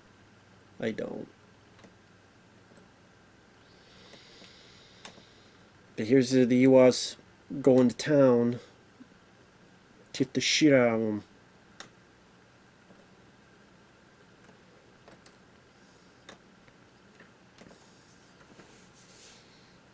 Yeah, get the shit out of these motherfuckers.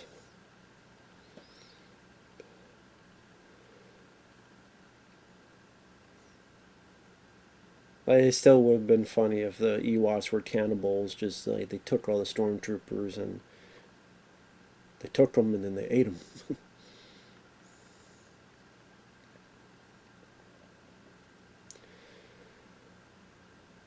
These are cool looking contraptions. It's a nice addition.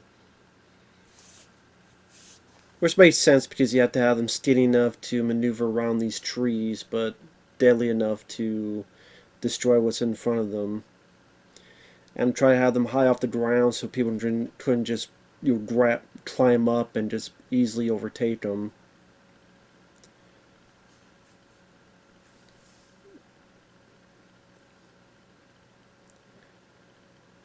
But I also thought it was kind of ballsy that some of them actually do die. Actually, some of them actually do get killed off.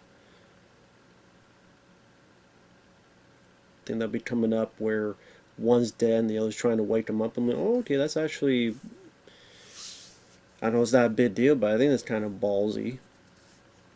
So it's not, you know, total goofball central.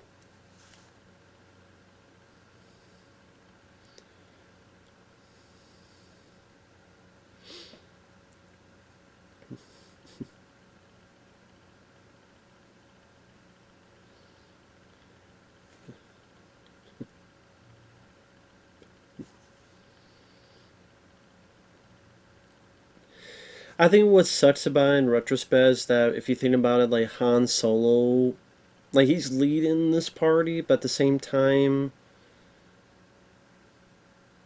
does he truly accomplish anything in the fact of like they get caught and it's the Ewoks that save them, and then Chewbacca's the one to get into this device to help open the door. Lando goes in to blow up the damn Death Star. What does Han Solo really do and accomplish if you think about it? I mean, not a whole lot if you think about it. I mean, he's there with Leia, like they're there, but what do they fully accomplish? You just say even Leia. I mean, she's the first one to meet an Ewok and make that connection. C-3PO got them on their side.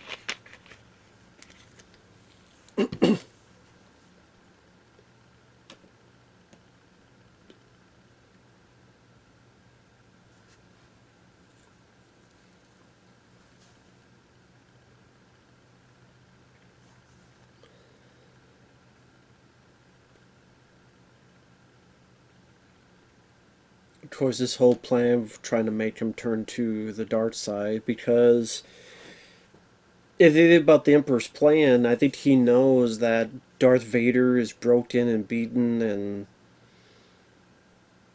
not as youthful and exuberant and energetic as he used to. So he wants the dark side to go on and prevail. He knows he's old as fuck.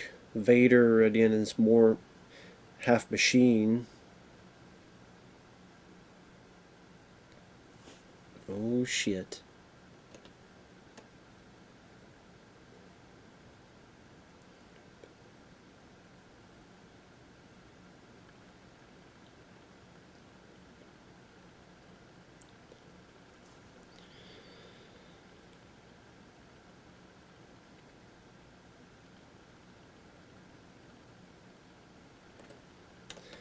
And sadly, Han Solo doesn't really do anything to make or break it. It is more in either the Ewoks or the fucking Chewbacca at the end.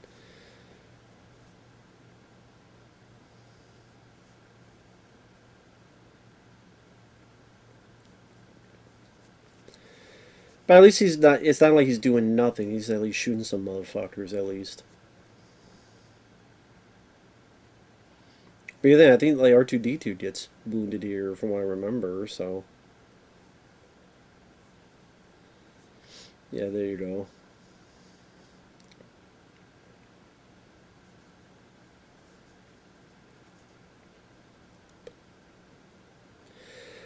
But that's the whole thing, is that you can't have things going perfect and smoothly. You have to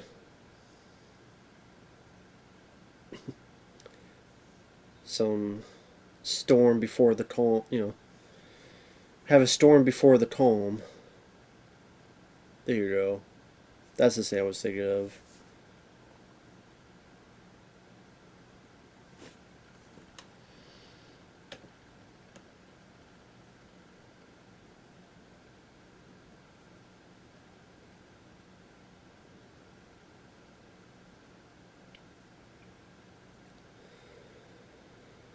But I mean, that little scene there, is appreciated because it shows the danger of it all. As you see some shit's blown up here and all that shit.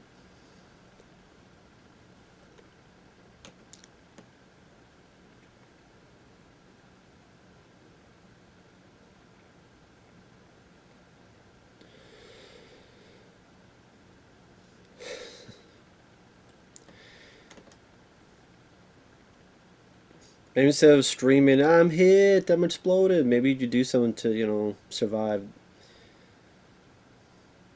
Maybe they should create some kind of jettison thing where they could jettison out and at least have a thimble more of a chance to survive.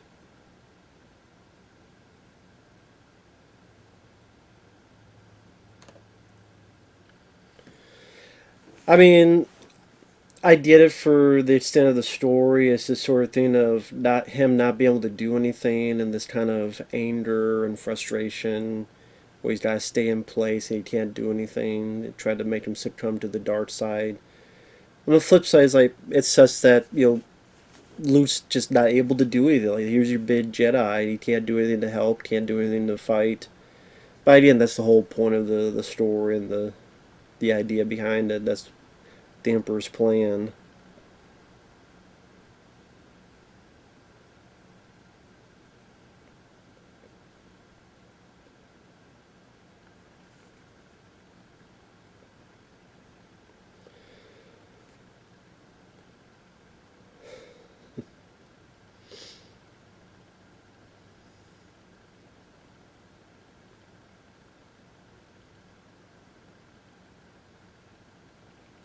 I think one of these two is actually the director himself, Richard Marquand. I think one of these people Chewbacca pulls out.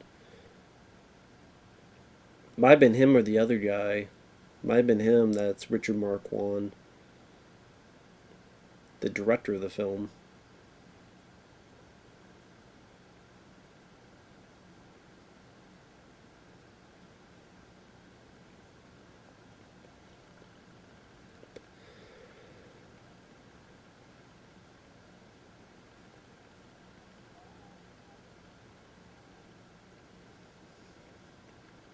Have a little taste of your own medicine. Great model work, practical explosions there, very nicely done. The thing with me in commentaries is that if I actually like the film, I don't really do a Mystery Science Theater 3000 where I'm making fun of the film incessantly, because I actually do like the film. I appreciate the effort put into it. If it's a terrible film, then I'll make fun of it till the cows come home. So that's just the way I view things.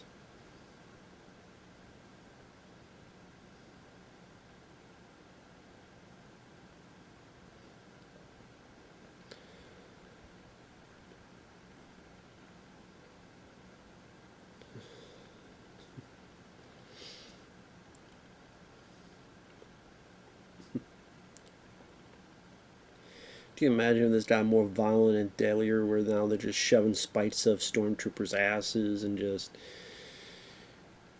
they go even more crazy animalistic, cutting heads off and just stormtroopers fall into a pit and then they're impaled like the Vietnam movies. There you go, that's a fan film someone's going to make one day. The Viet Cong version of Ewoks. Then they fall, they're impaled, all this other shit happening.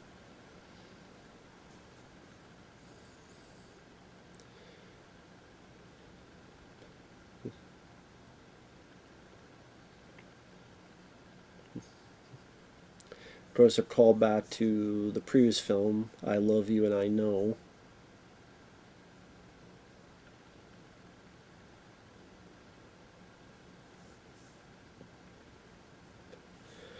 Of course, you got Chewbacca there.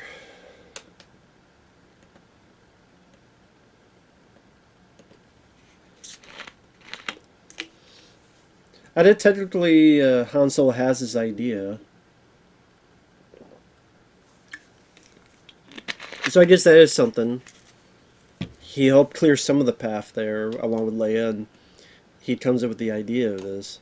So I guess, Han Solo did accomplish something, to be fair.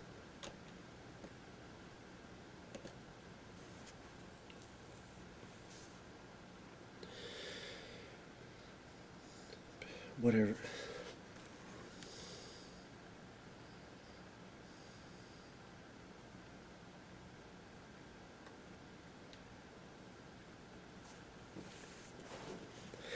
I guess as this is like 20 some minutes left.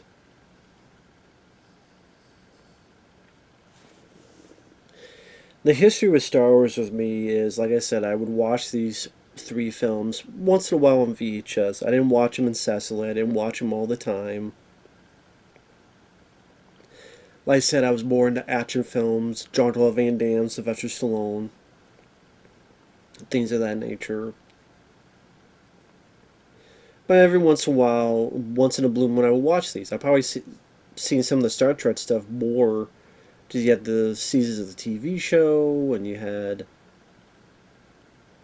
6 movies to compare to compared to these three.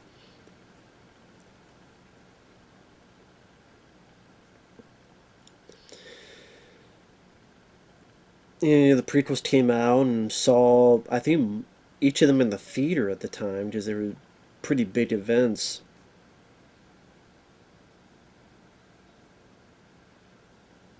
I do like this lightsaber battle, by the way. I mean, it may not be as choreographed as the Phantom Menace, but still nice and a down and dirty approach to it.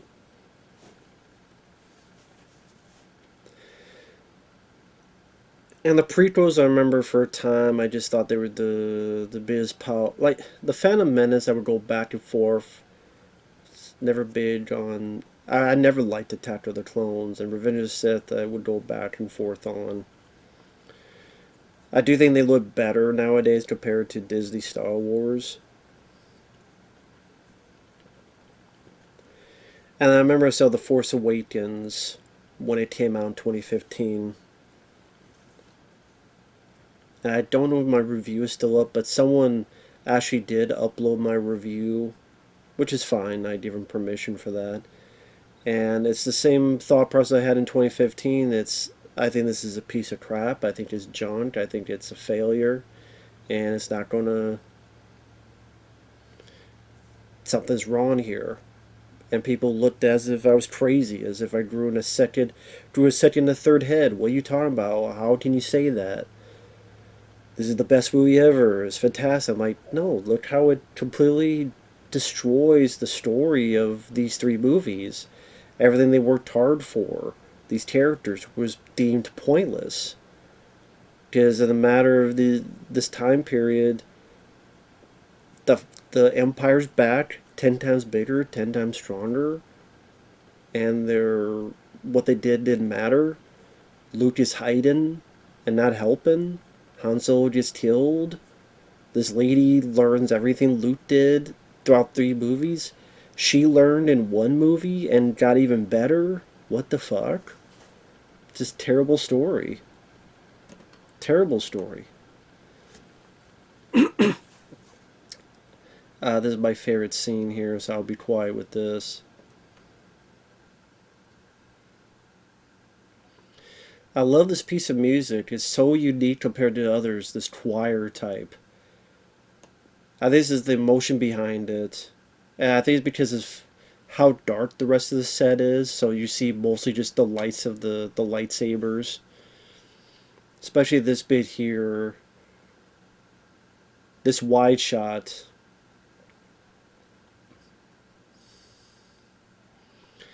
As simple as it is, it's still.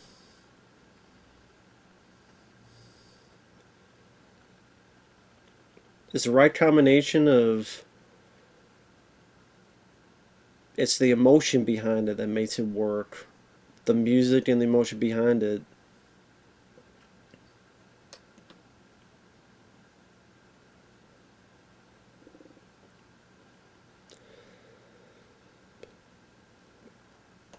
And for that realization of the hand, much like his own.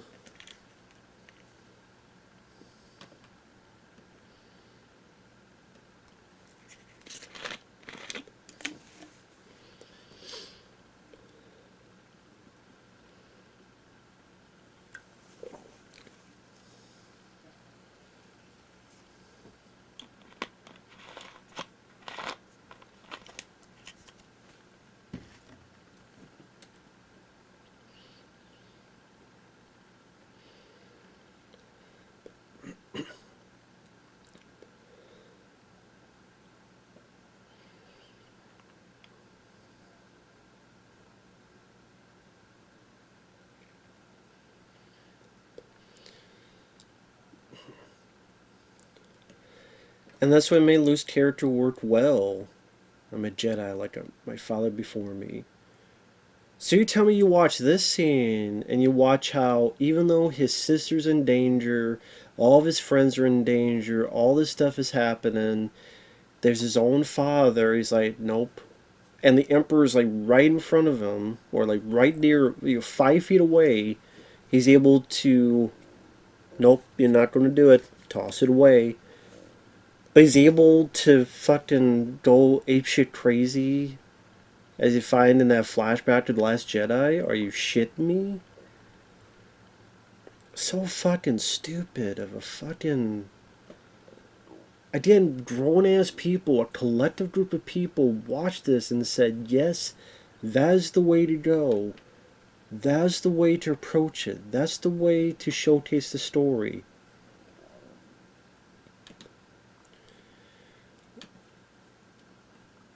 So many people just, like, they think they know more than they do. They continue just taking these stories and throwing them in the fucking dumpster. Time and time again from so many fucking franchises. Whereas, like, the only thing that you think of is this desperate attempt of shot value of deconstruct the character or destroy and kill the character. Deconstruct or destroy. Deconstruct or destroy. I'm sitting there going, is this really all you got? Seriously? This is all you got? Give me a fucking break, man. I sit there and I go, you gotta be shitting me, man.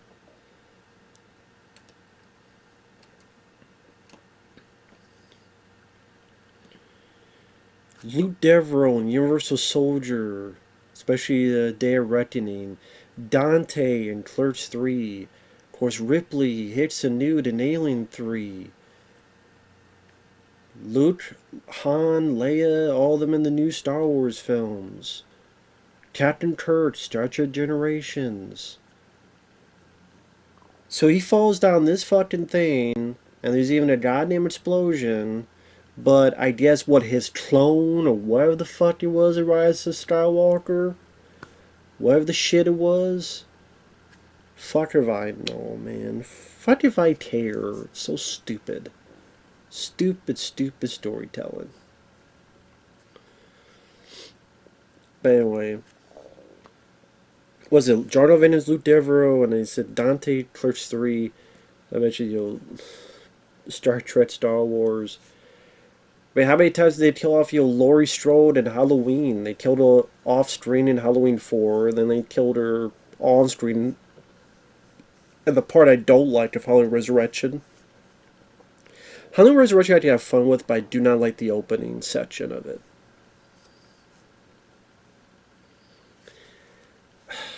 This just goes on and on. For fuck's sake.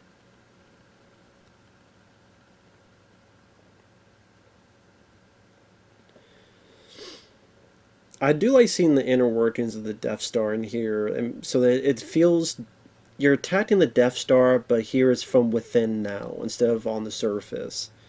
So at least there's that type of distinction, and I like seeing the inner maze like workings of this Death Star. That this more like claustrophobic feel, like that bit there where they could get just completely crushed. Thank God it's wide enough for the Millennium Falcon to fit. If it wasn't, they'd be screwed. Like, what if it was only big enough to fit the fucking X-Wings? The Millennium Falcon would be screwed.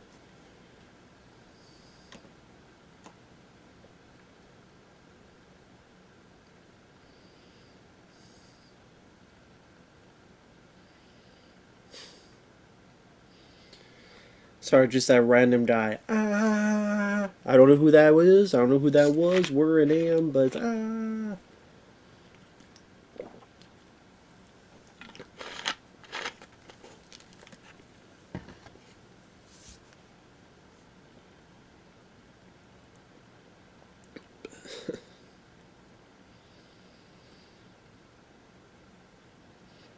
I don't know, when I see everybody running now, I keep fucking thinking of Spaceballs.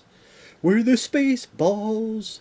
Watch out, we're the space balls. When everybody's trying to get the fuck out of Dodge in the jet. But space balls. Watch out.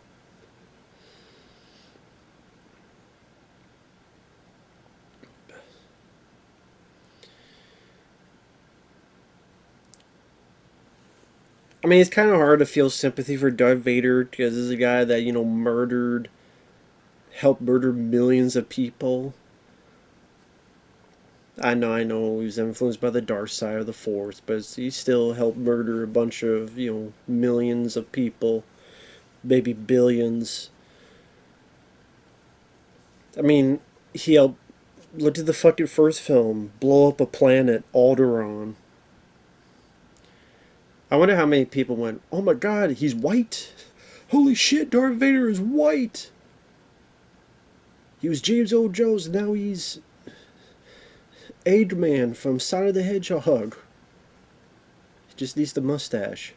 Dr. Robotnik, what are you doing here? Sonic the Hedgehog's not around.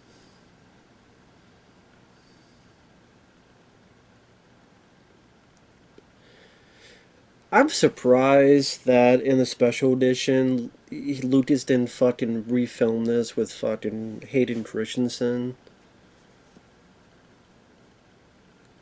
Because he put Hayden Christensen's face in the special edition at the end of the special edition. It's not in the version I'm watching, because I'm watching the original, or despecialized, as it's called, version. That's another thing I haven't mentioned. I am just so surprised. There has to be something to it where you don't release these original versions on Blu-ray and 4K. That's dumbfounding to me.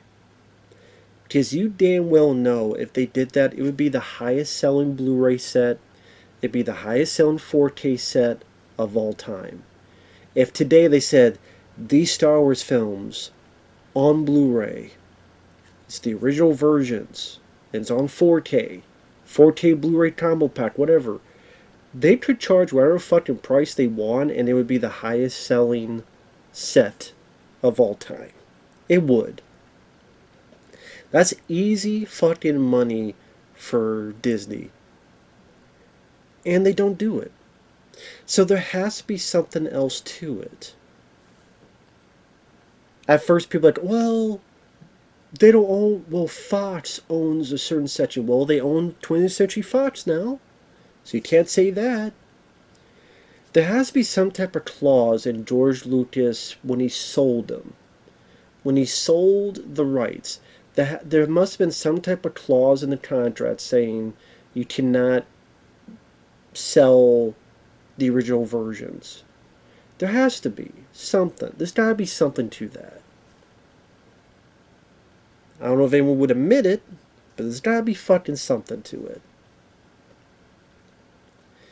And if that's the case, then fuck George Lucas, to be honest. I know I give a lot of shit, deservedly so, to J.J. Abrams, fucking Jar Jar Abrams. He's a shitty storyteller. He's an overrated director. Rian Johnson. I did not mind Brick, his first film. I could watch Looper. But yeah, another overrated director. And yeah, fuck the third one as well, Rise of Skywalker. Just dog shit fucking movies, man, in terms of story, plot. It take me 2 hours to go into why I feel like, well, why you do more detail? Because it take me like 2 hours to do it by itself. But George Lucas doesn't get a pass either. His prequels were not a masterclass in movies and popcorn filmmaking, those prequels. And he's the one who sold it to Disney. He's the one who sold it, so he just say all he wants, well, Disney's this and that. You're the one who fucking sold it for a big paycheck, buddy. You sold it, so you're the one to blame. You didn't have to sell it. Or you could have sold someone other than Disney. And what was the other fucking thing I was going to say? Oh, Take your ego, flush it down the toilet. Oh my god, people don't like my special dishes. Yeah, some do. I don't. I think he knows that people were given the choice, special editions or the original version. He knew more people would choose the original version. I think that's a big old stink onto his ego. His big old fucking stunt shooting on his ego, stinking up the joint for the next week. And Lucas doesn't like that. And he should get over it. So, of course, Luke has the fire pit. I know in the special edition they went to like different worlds that were shown in the prequels. You have a different song, which I hated the song they used. I like this song a lot better. It's actually been forever since I've heard this original, the Yub Nub.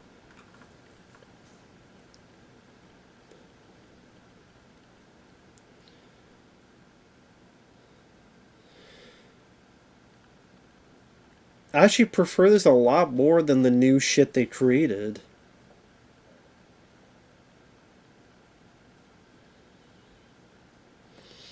And to me, this is where Star Wars ended. It's a happy ending. The three of them together. They won.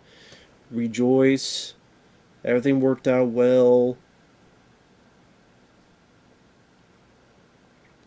Han and Leia got together and are happy.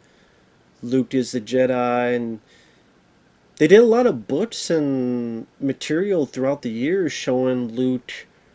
You know, Han and Leia had kids, like 2 or so kids, and Luke training a new group of Jedi, and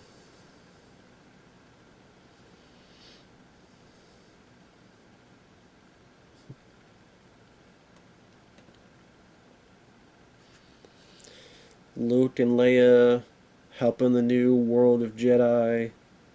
You know, Return of the Jedi, hence the fucking title. There was no fucking return, because look at the Force Awakens, there's no fucking return. And there you go. That wide shot, that all of them together, same frame, celebration. That's how I view the end of Star Wars. Right then and there. Because again, I don't understand how you're a fan of this story, how you're a fan of these characters. That's how I go with it. I enjoy the story, the characters, that group. Luke, Han, Leia, Mark, Harrison, Terry. And how can you enjoy it, be like, you know what they did not matter. What they accomplished didn't matter.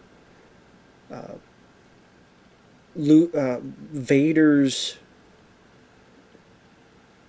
retribution and throwing the Emperor down. Luke being the new Jedi, going to train a new regime of Jedi. Them defeating the Death Star, defeating the Emperor, defeating the Empire to rebuild. That didn't matter because they come back 10 times bigger, 10 times stronger, 10 times this and that. Well, wars always happen. How about a new threat? How about a brand new, complete threat that has no relation to the Empire? What if like a complete new threat from another galaxy that was farther and farther and farther away? There was never a blip in this galaxy, and they come in and they want to talk the talk with their fucking cock, and but our galaxy ain't having it. You might have conquered other fucking galaxies, but not this, because now we got a new Jedi Order, and we got Han Solo, we got Leia, we got all these other people to fuck your shit up. How about them apples? Or something else to that effect.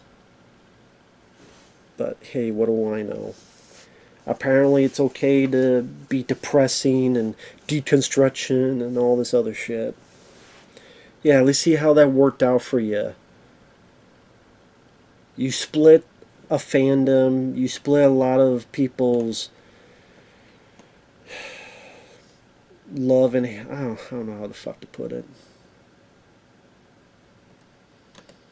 You fucked a lot of things up is what you did.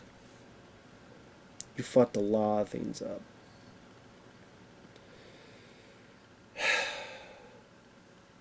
But yeah, that's Return of the Jedi.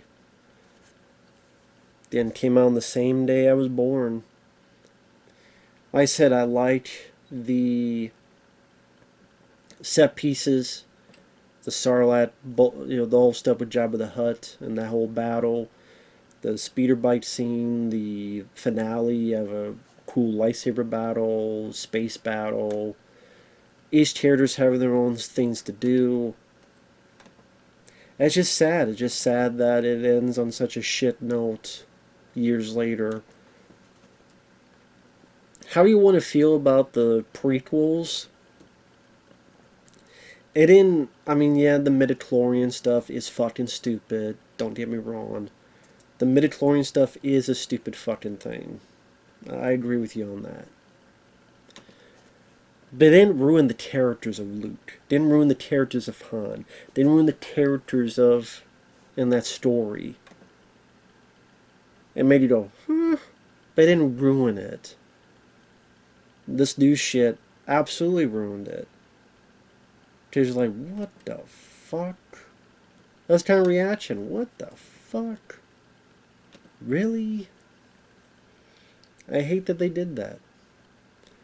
I fucking hate that they did that. And it just pisses me off. It pissed me off to no fucking end.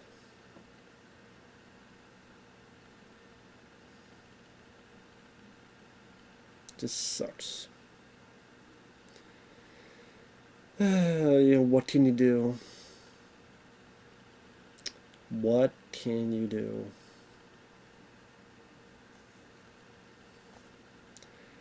There's nothing that can be done. They can't fix it. You killed off Han Solo's character, you killed off Luke's character, Carrie Fisher has passed away, sadly. And you fucked it. You fucked it, you fucked it, you fucked it. So, what can you fucking do? So, sorry I'm going on such a negative note, but can you fucking blame me? Can you fucking blame me with the shit that they do? Anyway, sorry, Vonte, I went on this tangent, but thanks for watching, guys. Take care, and we'll see you later. Bye-bye.